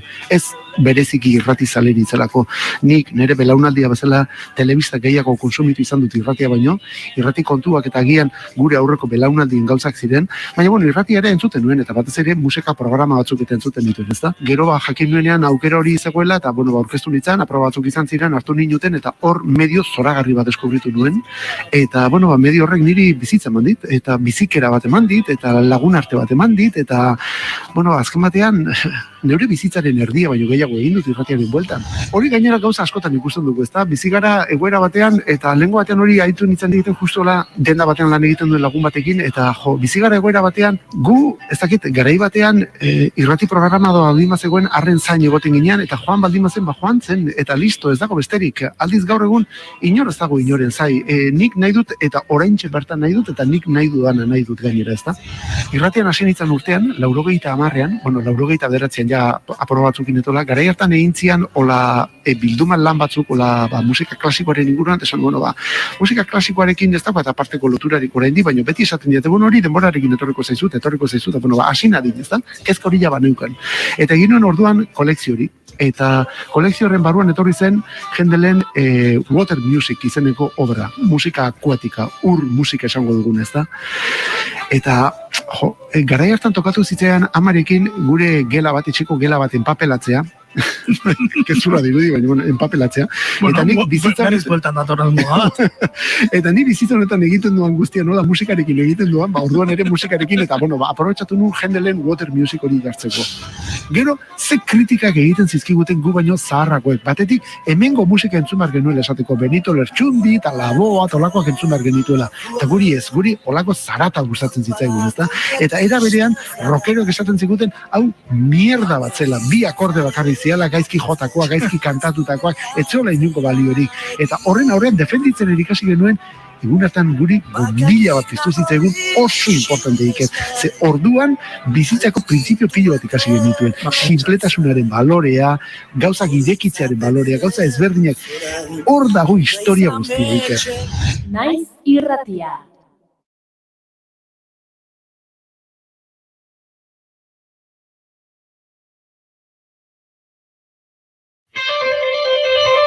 Saio berri baten ingurukoak pozik gaude beraz. Saio berri bat iragartzeak beti eragiten digulako poza. Gelditu makinak. Hala du izena Naiz irratian urtarriletik aurrera eskiniko dizuegun saio berria. Krisi sozioekologikoa edo krisi ekosoziala nahi duzuen bezala deitu, baina adi larria baita egoera. Eta behar bada zuetako asko galdetuko diezue zuen buruei. Zer da krisi ekosoziala? Beno, horixe azalduko digu astero Eli Pagolak. Berak irrati plaza berri honetara gonbidatuko dituen hainbat aditu eta herritarren bidez. Bueno, ez dakit itzali behar dituguna kotedian edo gu geoni hotelean piztu behar ginakenak eta aktibatu beharko ginakenak. Makina horiek, asko dialako eta ez dialako makinak bakarrik igual mekanismoak ere badialako. Baina bai, izan daiteke metaforikoki, larrialdi egoera batean esaten den oihu bat eta egin beharreko ekintza bat. Baina bai, nik uste itzali baino gehiago geroni piztu behar diala. Aditu esaten dute guk beste nitzak hartu ditugu gure hautan, baina aldaketa klimatikoak klima bera aldatzea bakarrik da eta gaur egun gertatzen nahi dena eta azkeneko urte luzetan hamarkadetan gertatzen ari dena ez da klima aldatzea bakarrik, baizik eta inguruko ekosistemak eta inguru giroa oroar ari da aldatzen eta izaten ari da eraldatua, ez? Nabarmena da, gerta arrakala handiagoa daukagula bai mundu mailan eta baita lokalean ere sozialki, eta bi krisi hauek eskutik eman da dijoazela aldarrikatzen da edo arrazoitzen da, eta horregatik heldu nahi izan diegu ez krisi klimatikoari bakarrik, baizik eta begirada pixka bat atzeragotik hartu, zabaldu, eta panorama bere osotasunean ulertzen saiatu, eta krisi ekosozialari heltzea erabaki dugu. Gelditu makinak. Laster, Naiz irratian.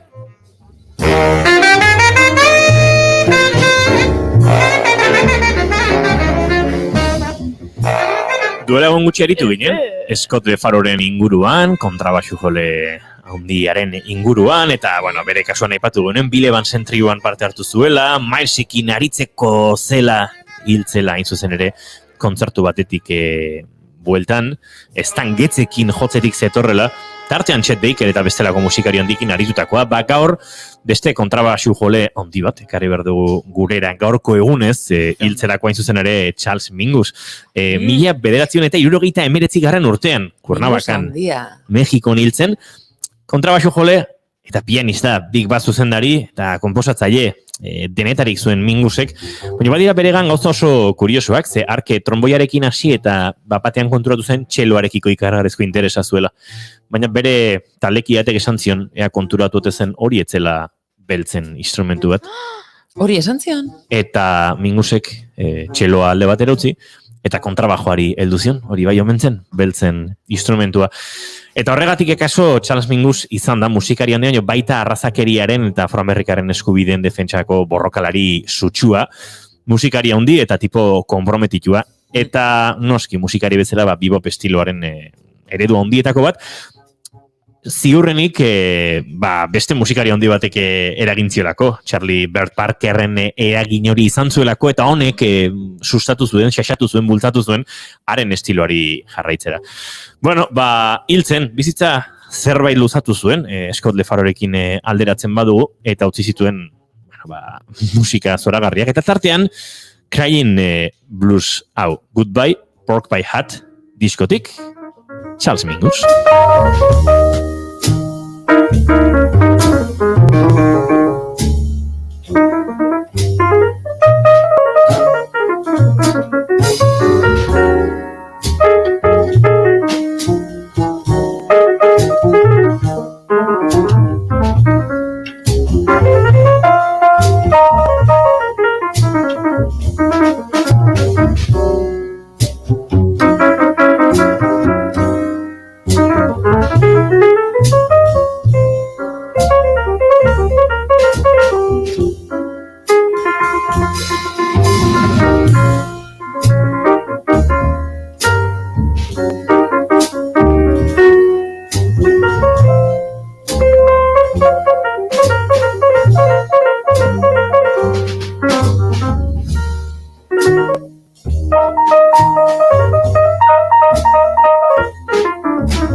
Hau kantutzarra, Nineon flipatzen. A ber, esan diet. Ze abesti honak, ze musika kalitate altua dagoen hemen bigarren kafean. Esan barra daukat. Bale, igual ez dago ondo esatea, baina ni nola ez naizen egunero etortzen, esan dezake da. Badirudi amonarik ez dugula, Bai, amonarik ez, eta kriston gusto musikalona. Ze anistasuna dago hemen. Laizter gura amonari buruz aritu behar dugu. Ara, amonak, ze zoragarriak dira. Naiz irratiaren amona izan zen egin irratia. Arrazoi. Egia da, gure amonaren inguruan hitz egingo dugu, bai hori xe. Eta hortarako ura zuzendu zuen, egin irratia zuzendu zuen norbait izango dugu gurekin. Segituan, tartean gozatu, Charles Mingusetaz.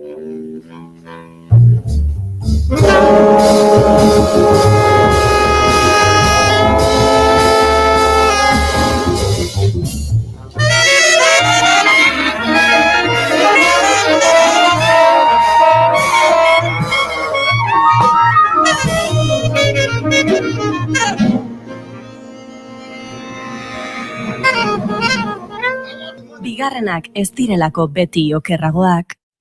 Bigarren kafea.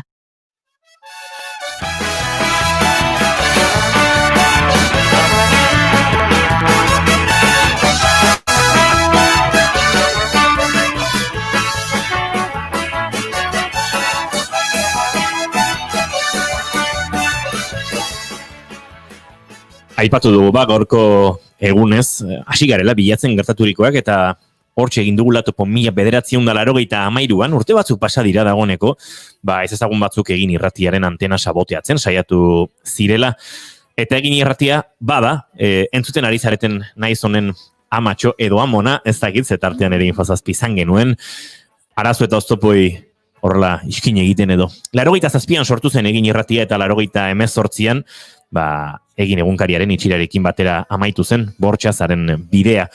88ko uztailaren 15 hartan gertatutakoa aski ezaguna zaigu zoritxarrez, baina bidean oztopoak ugariak izan ziren, bai eginentzat eta baite irratiarentzat noski.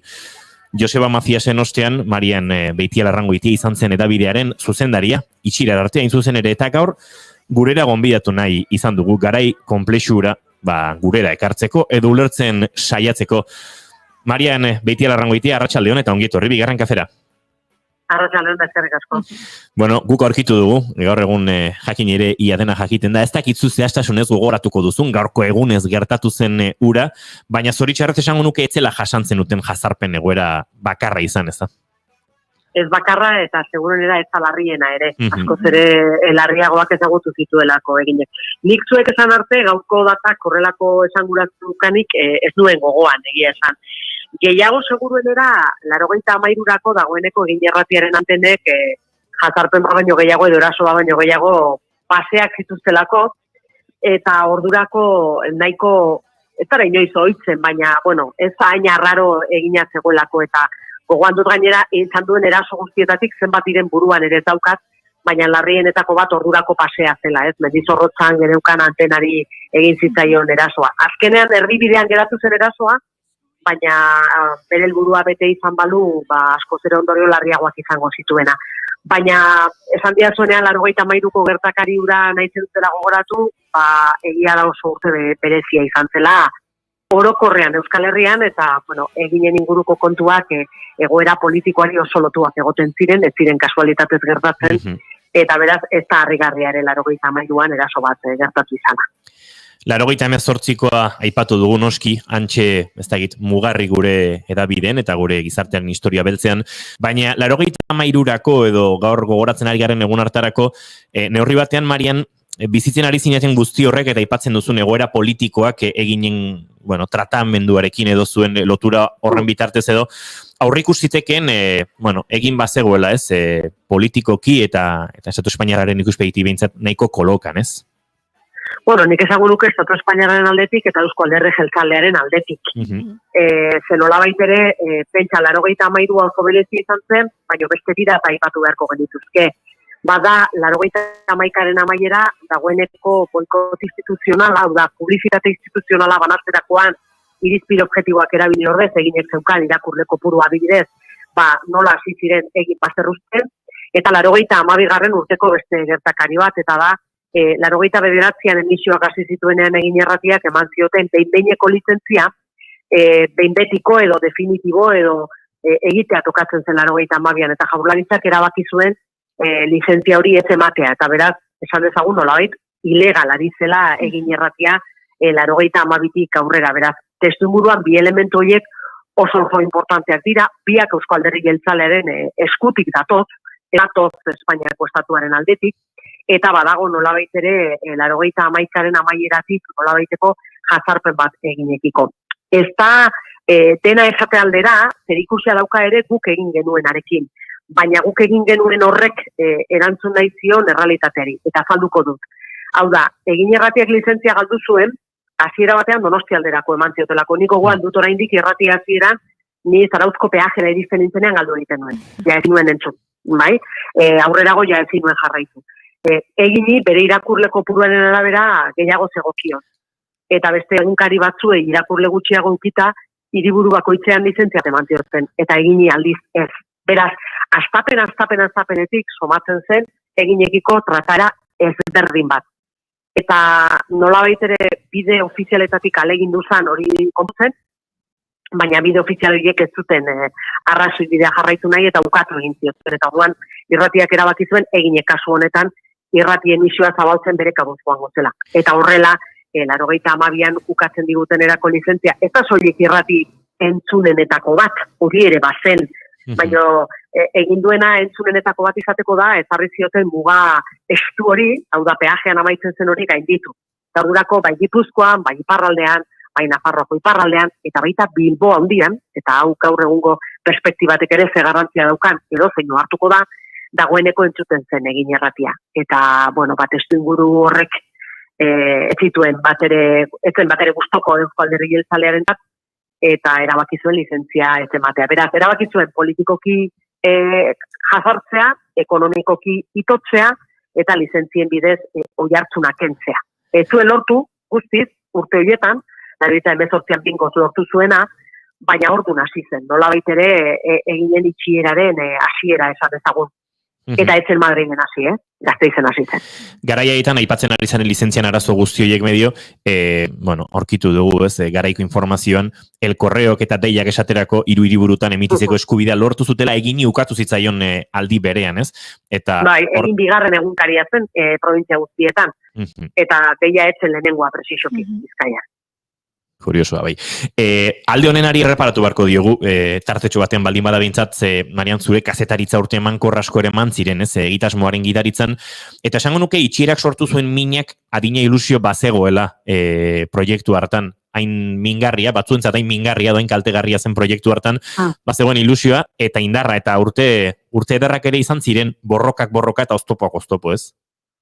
Bai, nik beti izan dut, eta berriro aitortuko dute, gaur ere, ni kazetari egin irratian egin nintzela. Ni ez nindula kazetari unibertsitateak egin, baizik eta irratiak egin ninduela. Oso urte gogorrak izan ziren, asko borrokatu behar izan zirenak, bitarteko gutxirekin lan ordu asko egin behar izan zirenak, uste dut zuek ere horreta zerbait badakizuela, baina ilusio bat zegoen, proiektu baten sinismena zegoen, beste informazio bati lekua egiteko krina zegoen, eta nik uste dut horrek guztiak lortu zituen emaitzak batzuentzat jasanezinak zirela. Eta hori zela benetako arrazoia eginen aurka egiteko.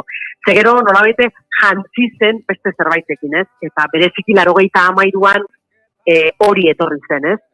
Eta atentatu batzuk egin, eta atentatu hoien helburu izan ziren pertsonak egineko ikerketa taldeak notizia bilakatu izana, arrazoi bat izan zen nolabait ere egin jazartzeko, ez? Eta eginek apuntatu eta beste batzuk tiro egiten zutela esateko, ez?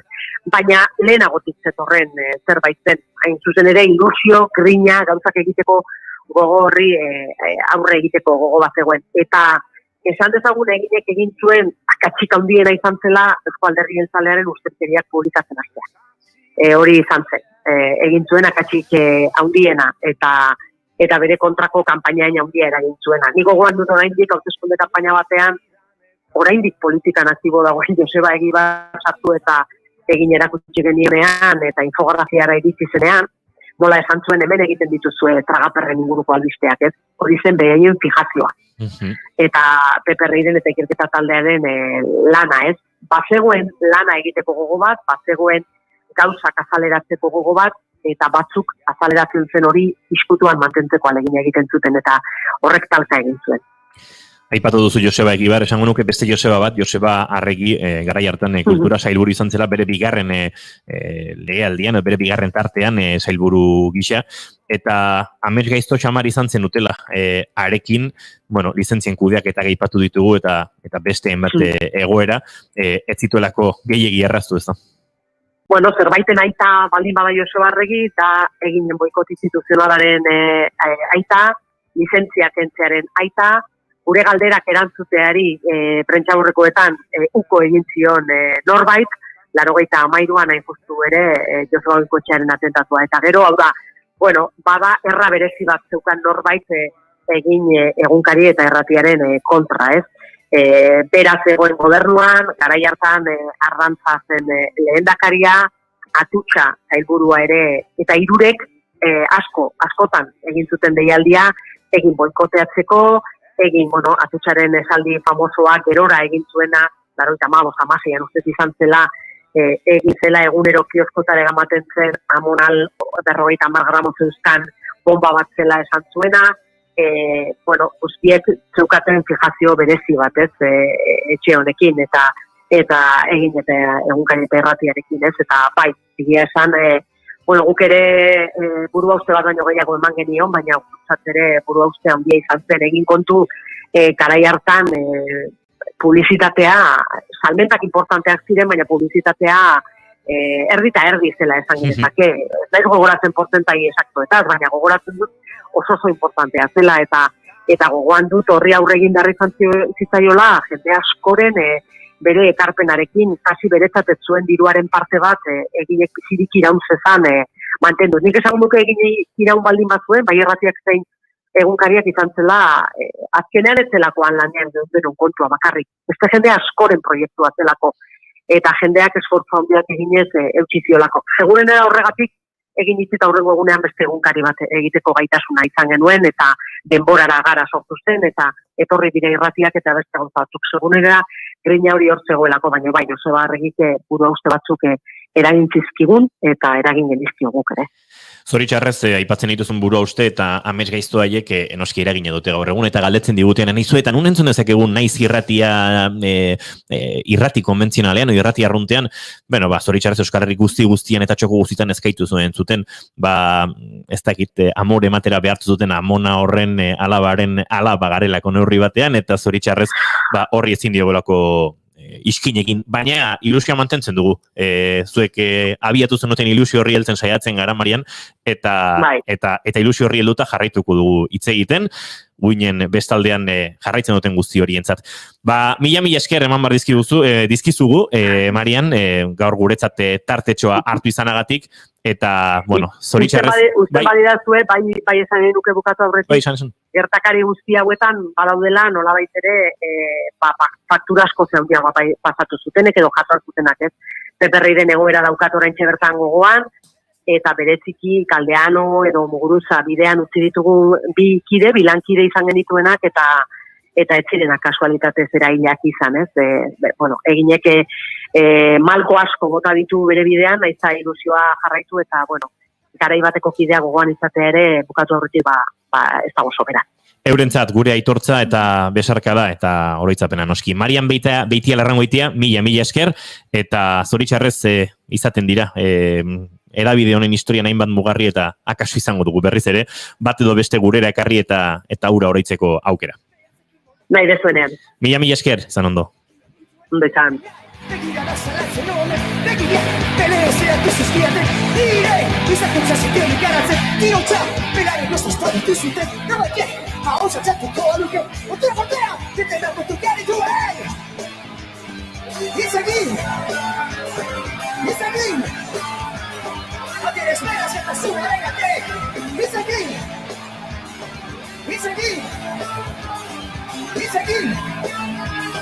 Ayer esperas que te suene a ti, dice aquí.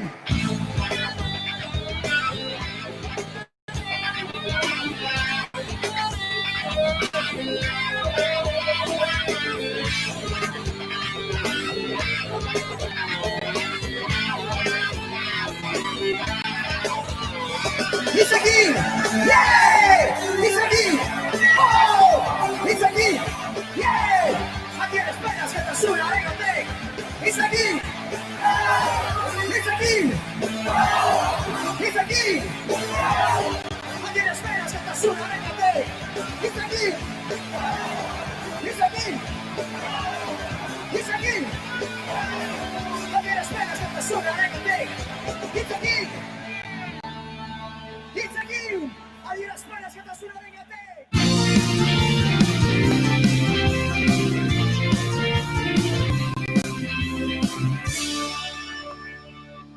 Emaiozu bigarren aukera bat egunari.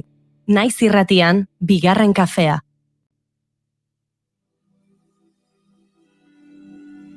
Europako funtsen inguruan asko ari gara hitz egiten, azken aste luzeetan. Mikel Otero gaur gure artean, egunon, Mikel.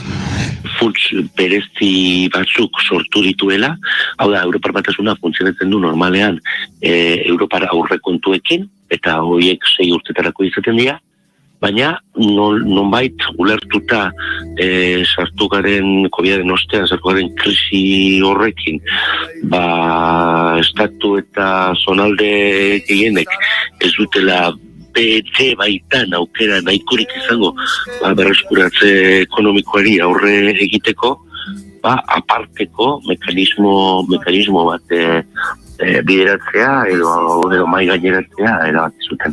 Gerta egiteke da azkenean Europako funtsa hauek baldintza batzuen pean etortzea eta baldintza horiek segun eta nolakoak diren gerta daiteke azkenean gizartearentzako edo gizartearen zati handi batentzako kalteak onurak baino gehiago izatea.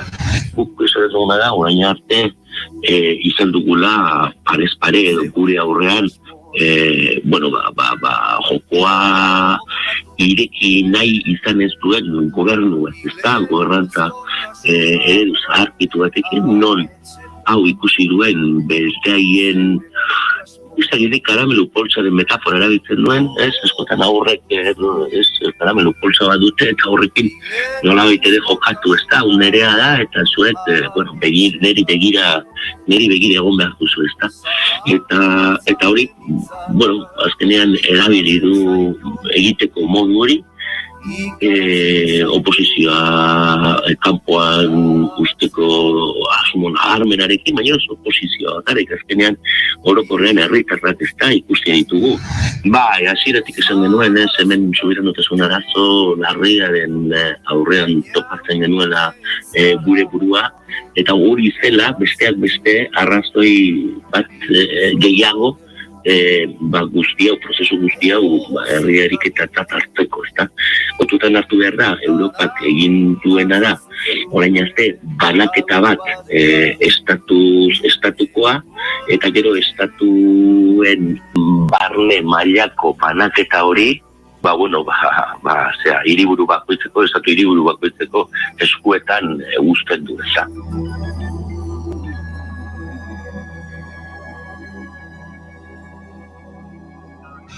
Naiz irratia.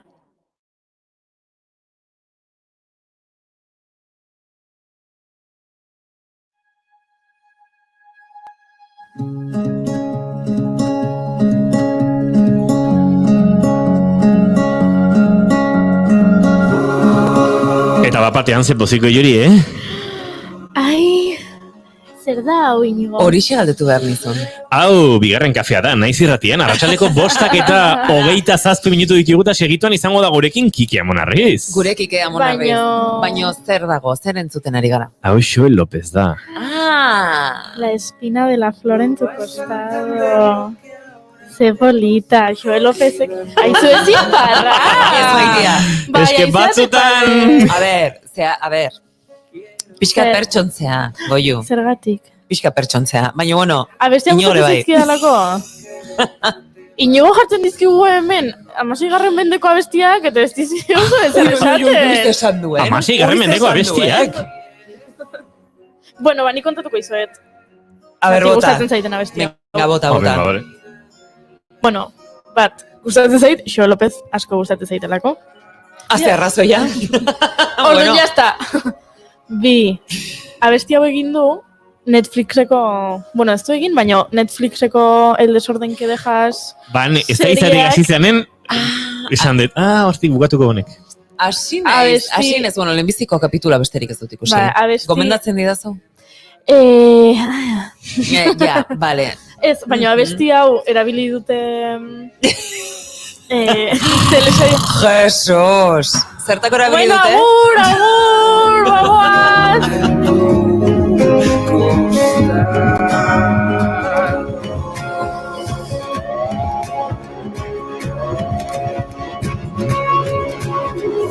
Venga, kontatu gehiuri.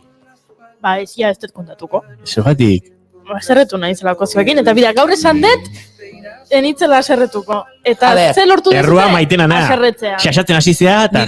Ni naiz xixiku hemen. Xixiku hitza erabiltzen duzu, Guk hemen, nik Tolosan ez dut uste. Begira, niri Tolosan erakutsi zidan lagun batek, Mikel Ugarte, apakaixo, aurrekon berarekin topatu nintzen. Kike Amonarrizi galdetuko diogu, Bai, eta berak esaten zuen antza, zizurkien xixiku, eta esaten maitena xixiku batzea. Tani xixiku, eta esan maidea gustatzen zait, xixikuen ez bai usi. Bueno, baina zesan nahi du xixiku itzak.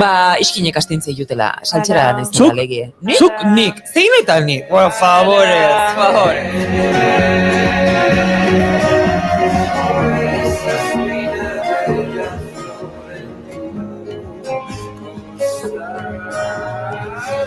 Igelduko txala gainotzan hau eta.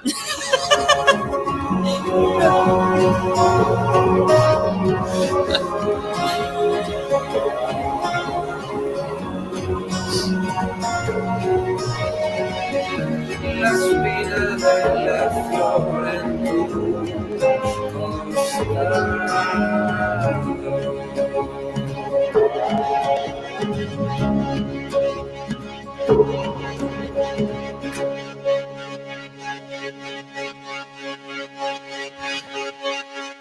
Ba, ez da broma, segituan gurekin, Kiki Amonarriz. Naiz irratian, ez zaizue gertatzen igual, norabaitea deitzen dezue, eta kaixo, bai, nor da, eta naiz irratia naiz irratia naiz, hor dago aukera basartzeko bukle batean, naiz irratia naiz, amaiera gabeko bukle batean. Ba, begira, hau ez dugu mikrofonotik kanpo hitz egin, baina egia da, problema de xente ematen dituela, ze, klaro, hau pa kaixo, aserra rasti naiz. Eta hor tarte bat egiten dut naiz irratiko gazetaria. Ze bestela, klaro, zuk dena entonazio berdinean esaten baduzu, hau pakaixo egunon, asierra rasti naiz irratiko gazetaria. Esaten du, ez pixkat iztotela edo. Hau euskaldun berria da. Kaixo, asierra rasti naiz irratikoa. Naiz irratikoa. Ni zautzen du tipo bat, deitzen dena I am. Oh, no. Eta hau egia da, ingelesezko klaseetan, what's your name? Eta I am, esate zen. Eta irakasleak esate zion. Oh my god! A ver, ez dezu ulertu. A ver, igual ez dezu ulertu zu. Nire izena I am. Bai. Asteburuko aria. Larunbat eta igandetan, goizeko 8:00 12:00. Naiz irratia.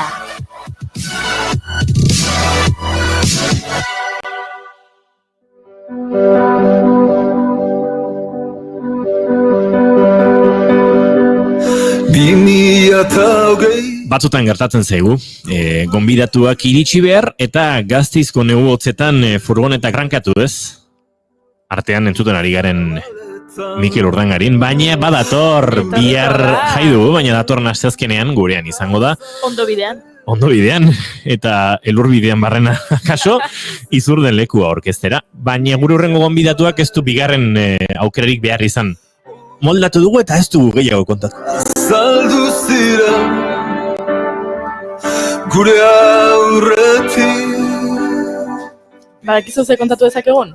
Ze? Pasazaiola Leire Berasaluzeri pasazitzaion berdina, eta saio hori entzun bazen nute, badakizu, Eta bestela, Eta bestela bilatu Iker Lauroa eta Leire Berasaluze gurean egon zirenekoa. Ze hasten garagu beti esaten maitena sekretuak ez ditugula kontatuko, eta gero... Dena plazaratzen dugota. Bai, horregatik. Nahi gabe. Dena kontatzen bukatzen dugu. Oiko zuteneran, kilak urrazpian, tabelak aidean. Oiko zuteneran, naiz guk ez jakin, Zarauzko badian, ondarrun atxaspin. Agurtu berri dugu, Marian Beitialarrangoitia Euskarazko Wikipedia gogorazi digulako gaurko egunez, 1983an egin irratiaren antenak saboteatzen saiatu zirela. Aipatu dugu, naiz irratiaren amona edo aurreko izan zen irrati hura. Eta pentsatu dugu zein garrantzitsua den euskararentzat plataforma zein espazio orotan presente egotea eta bertan haztea. Duela gutxi guk ere ibili ginen, bigarren kafetik eta naiz irratitik 3.000 tweets egitasmoarekin bat eginda, euskarazko edukien streaming bidezko zabalkonde hori bermatzeko, eta gaur bertan ikusi dugu Twitterren, Kiki Amonarrizek bertsiotu duela. 2019 eta 2020 tartean, gehien aziden hizkuntza izan garela, Wikipedian 1,40,44, gainera, batazbesteko bait kopuruan gehien hazi garen 3. izan garela. Eta pentsatu dut, Kike teknologian sasoiko dabil. Kike Amonarriz, arratsaldeon. Arratsaldeon, iritsi zara. Nondik, esai gozu? Ez aldugu esan dena ezken nola kontatuko. Ai, konta bezala. Bueno, turismoa indut. Esan diate, Donostin sekulako euskila da, eta esan, banijoa ikustea. Banijoa ikustea. Juan ez da etzan egia, baina bueno, oso... Eta bueltatu zara ona. Eta bueltatu naiz, eta... Nuno beto eta... Hemen sekulako euskila da.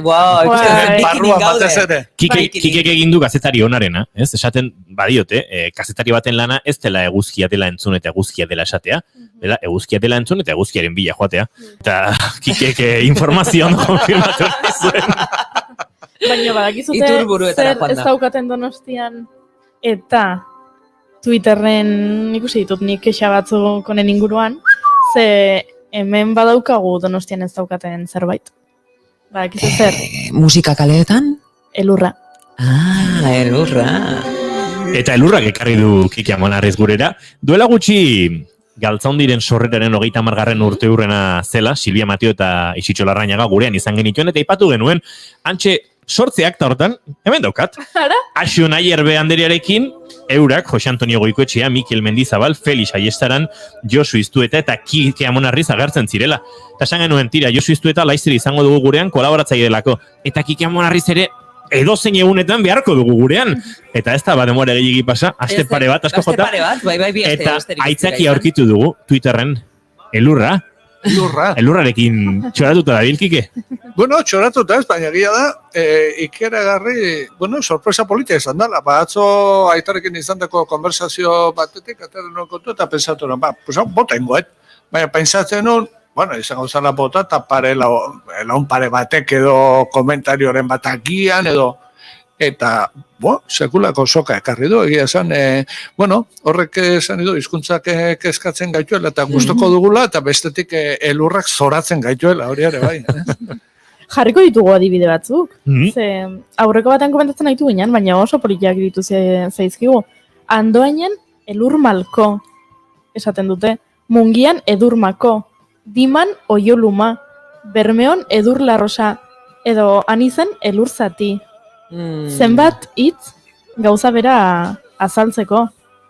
Kepa Diegez euskera irakaslea da eta meteorologian aditua, berak idatzi zuen RAM aldizkaria da aficionados a la meteorología edo horrelako zerbait izena du, eta bertan berak idatzi zuen euskal lexiko etnometeorologikoaren azterketa kulturala deituriko tesiaren arira, euskarak omen dituela 231 hitz elurraren unibertsoa azaltzeko, eta gu beti Inuiten eta Samien eta beti kanpora begira, eta etxea beteta dugunen. Hala ere, nolakoa garen euskaldunak, munduko txapeldun, hainbeste lurreztako euskaldunak, beste herrialde batzutako jatorrezko herriekin alderatuz gero, Glaziazio garaitati datorren kontu bat izango. Hori egia da, hain aintzinekoa da herri hau, akaso orduan izango genuela. Bueno, eta ibili gara horre Twitterren goiuri, ze Kike Amonarrizek atzo botatakoaren arira, iruzkin pila iritsi dira. Euskal Herriko txoko askotatik elurrari referentzia egiteko. Kikek Twitterren hautsak arrotu berrean, elutxa arrotu du. Barkatu jazu goiuri, baina horrek merezi. Bueno, denaz izan, elurre edo antzigarra galdetu zenolako. Eta niru gaindik etzait oso argi geratu desberdintasuna. Bueno, banekin eta aitari behin aitari eta aitagin jarre bai, eta maigin jarre bai entzun da, noizian behin esate zuten antzibarra botau. Baina ez zuten esaten elurra botau, antzibarra botau. Eta ez zuten esaten elur antzibarra botau. Antzibarra botau. Ez da, justu atzo, horrela solasian egin gara, eta zen, aita, por cierto, zer da elurra eta zer da antzibarra. Eta oso ondo bereiztu zituen. Eta elurrai badu, ez du antzibarrai. Eta antzibarrai badu, ez du elurrai. Alegeia, guk erderaz niebe edo esaten dugun hori bi eratara esaten dute. Badago niebe klase bat elurra dana, eta badago niebe klase bat antzibarra dana. Eta esan, jontxo, bau, eta ni entzun da bai, baina guk egia esan denai elurra esaten diogu, ia denai txoria esaten digun bezala, eta ia denai arbola esaten digun bezala. Eta esan, jotxo, pues, entzun da neukanez, esan, bueno, potako dut, zegero, Orotariko iztegian behiratu nun, eta Antzibarra, hainbat lekutan, lantzurdia edo orderazko eskartxa adierazteko erabiltzen da. Eta esate zuten, Antzibarra bakarrik Tolosaldean erabiltzen zela. Eta bueno, eta gero ikusi da, Leitzan ere bai, Goierrin ere bai, Andoain Urnietan ere bai, beraz, hainbat lekutan, bere izten diala elurra, eta Antzibarra, eta gero beste leku batzuetan bestera batera izendatzen da hori ez. Eta horrek, garamatza beste histori polit batera, eta da, iztegiak asmatu zirenetik, eta batez ere iztegi informatikoak eta asmatu diren ezkeroztik, dena parekatzeragoaz, dena homologatzeragoaz, eta orduan gertatzen dena da, erderaz hitz bat balin badago, pentsatzen dugu euskaraz hitz bakarra egon behar duela. Eta ez gara hartzen, agian bi direla.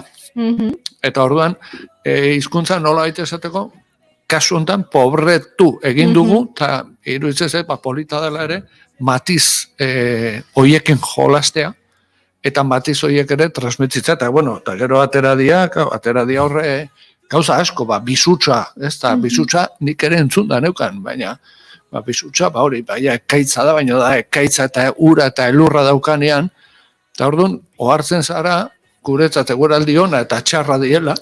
Bai, txuri beltz, ez dago besteri.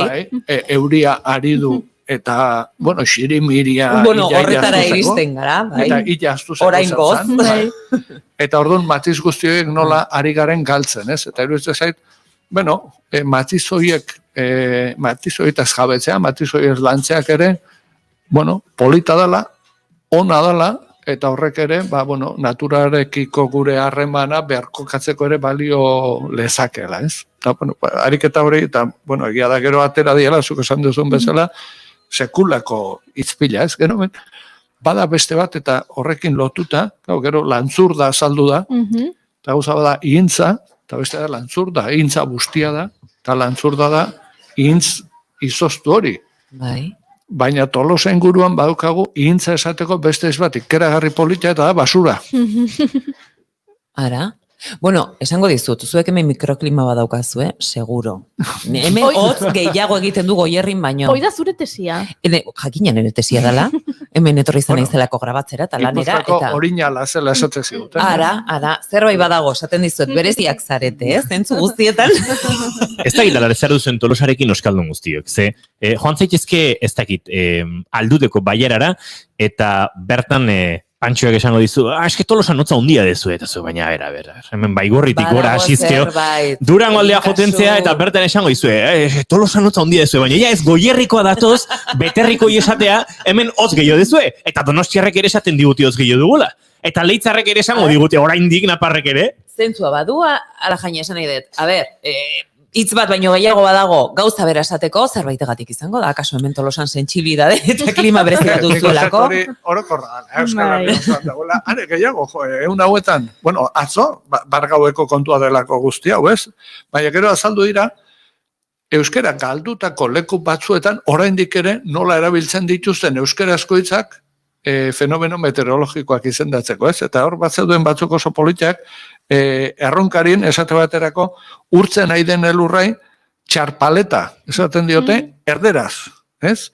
Eta gero paseo, maluta txikita lehorrak purnak esate omen diote. Eta orduan, gero, eztabaida bate onda, ea purnak hori euskera dan, edo aragoiera da. Eta orduan, bueno, horrela ikusten da, eguraldia joan eta etortzen dan bezala, hitzak ere joan eta etorri egiten diela, haizeak eramaten dituela, batzuetan gero bizutsak ere illa urrutira eraman ditzakela, eta, bueno, iruditzen zait hori polita dela. Ni beti, azken, bueno, beti eta gero eta gehiago gaina naiz, hitzen inguruan kontrabandistak izan behar dugula, import-export egin behar dugula, eta orduan hartu, lapurtu, gorde gutxi, erabili, eta oparitu, eta... Estraperloan ibili nahi duzu hitzekin. Bai, oso polita da hori. Bai horixe, iruditzen ze gaina jarrera politxa dela. Norberarentzako, ez, aberastu egiten zelako, eta besteak ere agian, ez, kontagiatu ditzakela ez dulako ere, bai. Bai, eta beti, hizkuntzak badu erotika berezi bat ere, eta orduan, besteen hitz ez ezagun sonoridade berezia duten horiek beti bestera batera entzuten ditugu. Eta orduan, gure ganatzen baditugu, horrek badu beste ukitu bat, beste intentzio bat, ez da gauza bera, Tolosan zer moduz esatea, edo zelan zauz. Horria beste intentzio badao. Bai. Eta exotismoaren erakargarritasun hori bada horatzean. Bai. Behintzat, uste dut Euskara maite dugun hori oso gustagarri egiten zaigula, Euskalki ezberdinetan gertatzen diren gauza horiek, ez? Hau agian noiz kontatuko non irratian, baina nik ikasi nun, urte bat estatu batutan, eta nekin juntzan maila bitar bat, asko ezagutzen zutena. Eta hango estatu batu herrei gure ama hizkuntza zein zen, eta kontatzerakoan, adibide bat jartze genuen. Semeak ido, erderazko semeak ido, nik esaten dut, ni Tolosarra naiz, ero intzait. Eta maila bitarronek jausin jata. Eta estatu batuarrak egiten zuten. Boom! Mind blow, baina nola, hizkuntza bera, eta bai, ero intzait eta jausin jata, da berdina. Eta gugor, hoi kontatzerako, arrotasun puntu bat. Arrotasuna sotan da. Hori beti, egia da. Eta behaiek, baina nola da posible? Behin gertatu zitzaidan Euskara munduan dokumentala proiektatzen Bordelen, eta ara joan ginen, ni eta zuzendari laguntza izan zen, haino handoa, Oñatiarra, eta Andra Frantziarra bazanan, itzulpen simultano zegoen, eta galdetu zuen, nik ulertu dut inoiz Euskaran herri batetik bestera, baiaretetik bestera, ez duzuela elkar ulertzen. Nik Andra horri ulertarazi nion, hori ez dela guztiz horrela, elkar ulertzen dugula euskaldunok, baina egia dela hizkuntzan badaudela oso modu ezberdinak, eta adibidea jarri nion, hori xerita dagoen neska hori dokumental ontako zuzendari laguntzailea da, eta astelenetik iganderako astegunak esango ditugu, norberak bere herritik, eta ez gaudain urrun Tolosa eta Oñati, eta Andrea geratu zen ikaratuta, flipatuta, etzion buelta man hor tarte batean. Eta etzizi deskaraun erekila entzun. Beharrik etzian entzun. Baina bai, badu erotika. Askotan euskara hizkuntza osoa dela ere ulertarazteko atzerrian, nahi galdetu izan didate. Eta zuek amodio egiterakoan euskaraz egiten alduzue. Eta baiezko erantzuten diezuenean, orduan, ostras, hori bai, hizkuntza, eratekoa. Orduan bai. Bueno, Kike, hemen ariare lurrarekin eta Twitterrarekin, baina gogoan dute, bigarren kafean duela hilabete batzuk, aurreko ikasturtean izan zinela gurean, eta ipatu genuen euskaltzalen Telematikoki? Telematikoki orduan. Pentsa gaur gertu ginen edo ze urrunera nahi zenuen joan. Telematikoki egin nahi zenuen gaur ere. Ez da posible izan. Ez da posible izan. Saiakera. Baina aipatu genituen hainbat erronka eta tartean bazen hor, hortzin mugan edo etorkizun hurbilean euskaraldia. Eta igaro da, eta guri geratu zaigun sentsazioa, ze hotz, ze urte gogorra. Euskaraldiaren esperientziaz gozatzeko ere, hotz xamar. Eta eta guztiz ere, emaitzak eman ditu, baina ez dakite nola bizi izan duzuen horren inguruko hausnarketa egiterakoan, zer utzi digun COVID sasi konfinatu garaiko euskaraldi honen arrastuak edo. Bai, guk egiten dugun lehenengo balorazioa da egin dela. Eta hori dela esango genuke lehen titularra. COVID garai honetan gauza asko erori dira, zoritxarrez, ikusi dugu ekintza asko ezin izan direla egin, eta euskaraldia bera ere zalantzan egon zen. Martxo bukaera, apirila hasiera haietan, zalantza batzuk izan ziren, antolatu ez antolatu. Torun bai ohartu ginen, euskaraldia erortzen bali mazen, pentsatuz jada korrika ezingo zela egin, balintza hauetan, esateke noen, euskaraldia erortzen bada, korrika erortzen bada, euskara agenda komunikatibotik desagertzen da, eta soziopolitikotik desagertzeko arriskua handia du, ez? Eta nik uste talde horretatik egin izanak berak, izan dela lorpenik handienetako bat. Horrek ekarri duelako hizkuntzaren gaia agenda komunikatiboaren erdigunean kokatzea. Hitz egin dugu, eztabaidatu dugu, solastatu dugu euskararen inguruan, leku askotan, medioetan azaldu da, reflexioak handia, kritikak handia, ilusioak eta proiektuak aleratu dira. Euskaraldiak balio izan du bestelako egitasmoi ere babesa emateko eta esango nuke aterki gisa babesteko, eta horre burura datozkit gaztealdia. Egin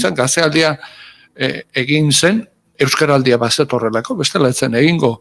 Iruditzen zait, beste ekin bide batzuentzat ere lagungarri gertatu dela, eta esango nuke Durango kasokarentzat ere lagungarri gertatu dela, aurreko astetan euskara pilpilean egotea, eta horrek ekarri du nolait aktibazio bat, eta berrez. Hori guztia izan da, kopuruetan ere, egin kontu, 180.000 personek izen eman genuen. Parte hartu, batzuk gehiago ere bai, zegoen dela 2 urte, txapa etxean zeukaten batzuk parte hartu zuten, naiz eta izena ez eman. Beraz, alde horretatik, esango nuke partaidetza kopurua ere oso adierazgarri izan dela, eta berriro ere mai gainean jarri dela, herri honek hizkuntza bizi berrize prozesu aurrera egin dezan daukan herri gogo indartsua, ez? Hori guztia esan da gero, hotzagoa izan da noski. Prestaketa lanak ikeragarri zailak izan dira, leku askotan, zailtasun handiak izan dira baita mailak kalean jartzeko ere, jendearen ganaltzeko, entitateak eta ariguneak sortzeko prozesu guztia uda aurretik egin nahi zen, uda ondoren egin behar izan du da, eta egin behar izan du da, denok dakizkigun oztopo guztiekin. Eta hala ere, horre ere, 25.000 arigune sortu ahal izan dira. Ez leku guztietan guk nahiko genukeen intentsitatearekin, baina askotan eta askotan ere, barne hausnarketa bat eraman da aurrera, eta bar orduan, alde horretatik esango nuke, hotzagoa izan da, dudarik gabe, ez da izan guk nahi genukeen bezain intentsua, baina sekulako lorpena izan da, eta berriro ere, erakutsi da, hemen badagoela gogoa, hizkuntza normalizazio prozesua aurrera eramateko, eta jende askok, eta hori ikusi dugu, bai sare sozialetan, bai adierazpenetan, bai egin diren bileretan eta balorazioetan, aurten ere, hizkuntza ohituretan aldaketa asko izan dira. Orduan alde horretatik, pozik gaude.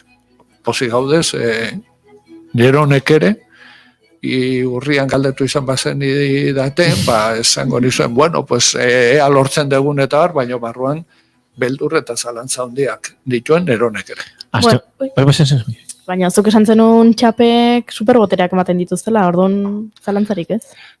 Txapek superbotereak ematen dituzte, hori horrela da. Baina superbotereak ematen dituzte, baldintza batzuetan askoz ere boterea handiagoak dira. Kapaia jarrita daukazunean, ez da? Eta egia da, kontaktu sozialak ikeragarri murriztu diren garai honetan, hain zuzen ere, harreman sozialetan oinarritzen den ariketa batek nozitzen duela egoera. Baina egia da baita pandemiak gauza asko agerian utzi dituela. Eta euskararen zaurgarritasuna, olguneak ere badituela, besteak beste. Badirelako ikasle batzuk, euskararekin harremanik ez dutela eskolatik kanpo, edo eta ikusentzunezko eskaintzare bai, askotan ez dela nahi bezainez aberatsa agian, ez? Eta kultura arloko lan asko ere prekarizatuta daudelako, eta euskararekin ere lotura handia dutelako. Nola ikusten duzu guzti hau? Ze aurrepauso emango dira 2020 honetan, edo eta 2021 batera begira jarri behar dugu? Nik uste dut, zuk esan duzun bezala, pandemiak oso agerian jarri dituela urgune batzuk. Oso agerian. Lehendik ere identifikatuta zeudena, neurri handi batean, baina pandemiak nolait foko hor jarri du eta lupa jarri du, eta ikusi ditugu garbiago eta ageriago. Eta horri ikusi da, utxune oso nabarmena daudela, eta utxune horiek bete behar ditugula. Nabarmenetako hezkuntza mailakoa, ez? Lehendik ere datu kezkagarri batzuk azaltzen ari ziren, batetik hezkuntza prozesu guztia amaitu eta gero ateratzen diren ikaslek ez daukatela behar besteko euskara maila, hori agerian zegoen eta azkenen urte hauetan kezka hori mai gainean zegoen, eta aspalditik ari ginen esaten, eskolak bakarrik ezin duela, eta ezinbestekoa dela eremu ez formala euskalduntzea. Eta justu pandemia torri da, eta foko hor jarri du. Eskola desagertzen da, eta zer gehiago dago. Baleko askotan, ezer gutxi gehiago. Eta hor sartzen da, eta iruditzen zait, hor sartzen da ere, Euskaraldiak ekarri duen entitaten eta arigunen filosofia, ez? Eta da, eskolan egiten den inbertsio sozial, politiko, ekonomiko guztiak espalin badu sostengurik eskola eremutik kanpo eta espadu segidarik alor sozioekonomikoan, horre egiten ari garen guztia galdu egingo da, edo gehiena galdu egingo da. Arriskori badaukagu, arriskori nabarmen gelditu da pandemia honekin ere. Eta hor lehentasun batzuk ere jarri ditu horrek mai gainean, ez? Eta lehentasunetan sartzen dira, hori, esan dituan bi esparruak esango nuke, batetik alor sozioekonomikoa, eta bestetik eremu ez formal guztiak. Eta hor, eremu ez formalean sartuko nuke, eremu ikusentzunezko eremu ere. Ez? Eta hori ere ikusi dugu, kontsumoa handitu eginda, baina kontsumoa handitu da askoz ere gehiago erderaz, lehendik zetorren tendentzia bazen, hori ere, eta euskarari dagokionez, medio batzuk edo eskaintza mota batzuk hobetu dute, bere irisgarritasuna, eta beste batzuk ez.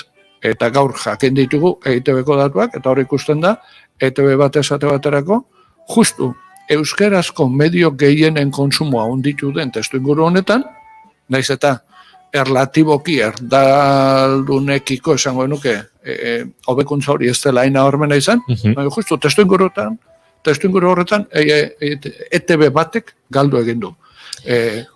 Ematen du zer pentsatua horrek, edo eman beharko luke? Eman beharko luke. Lehendik ere, datorren gai bada hori, ez da berria, baina pandemiak eta egoera honek, oraindik ere, egoeraren larria gehiago nabarmendu dute, ez?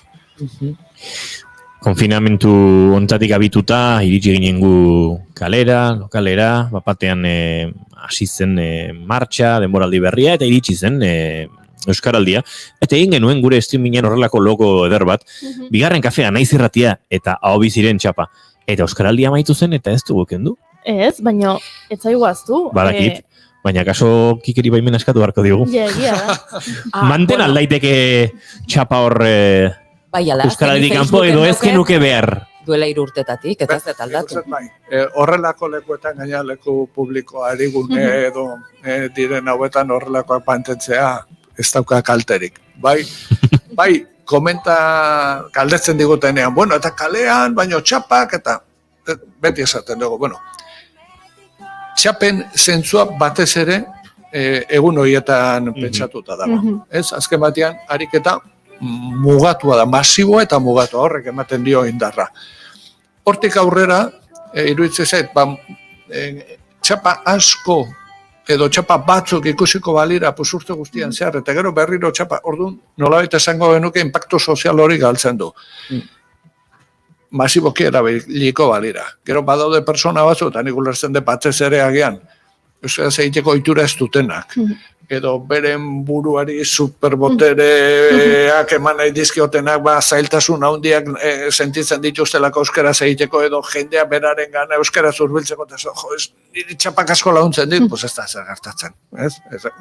Ez que ze txaperoak gehan, Egortzen dugu Euskaraldiko txapa, batzuk 83ko nuklearrik ezeko txapa, 2000 bateko nunka maizeko txapa. Euskalduna naiz eta ronago. Eta beste batzuk txapa emate dut.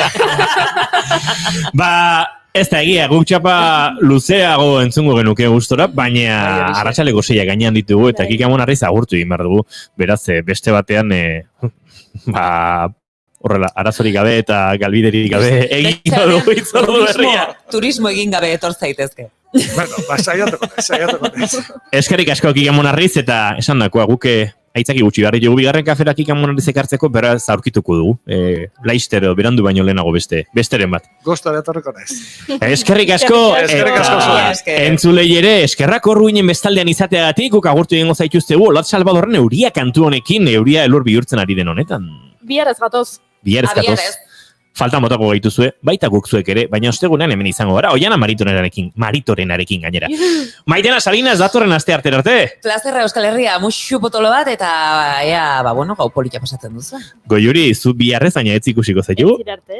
Eta zuei esan da bezala. Mila esker Olat Salvadorren diska berriak, iaren 19an izango dugu entzuteko aukera, eta 23an gurean izango dugu elkarrizketa akustikoetan, bigarren kafean, beraz, preste datorren urte hontan gurekin ere gozatzeko. Bigarren kafean, bagoaz, izan ondo.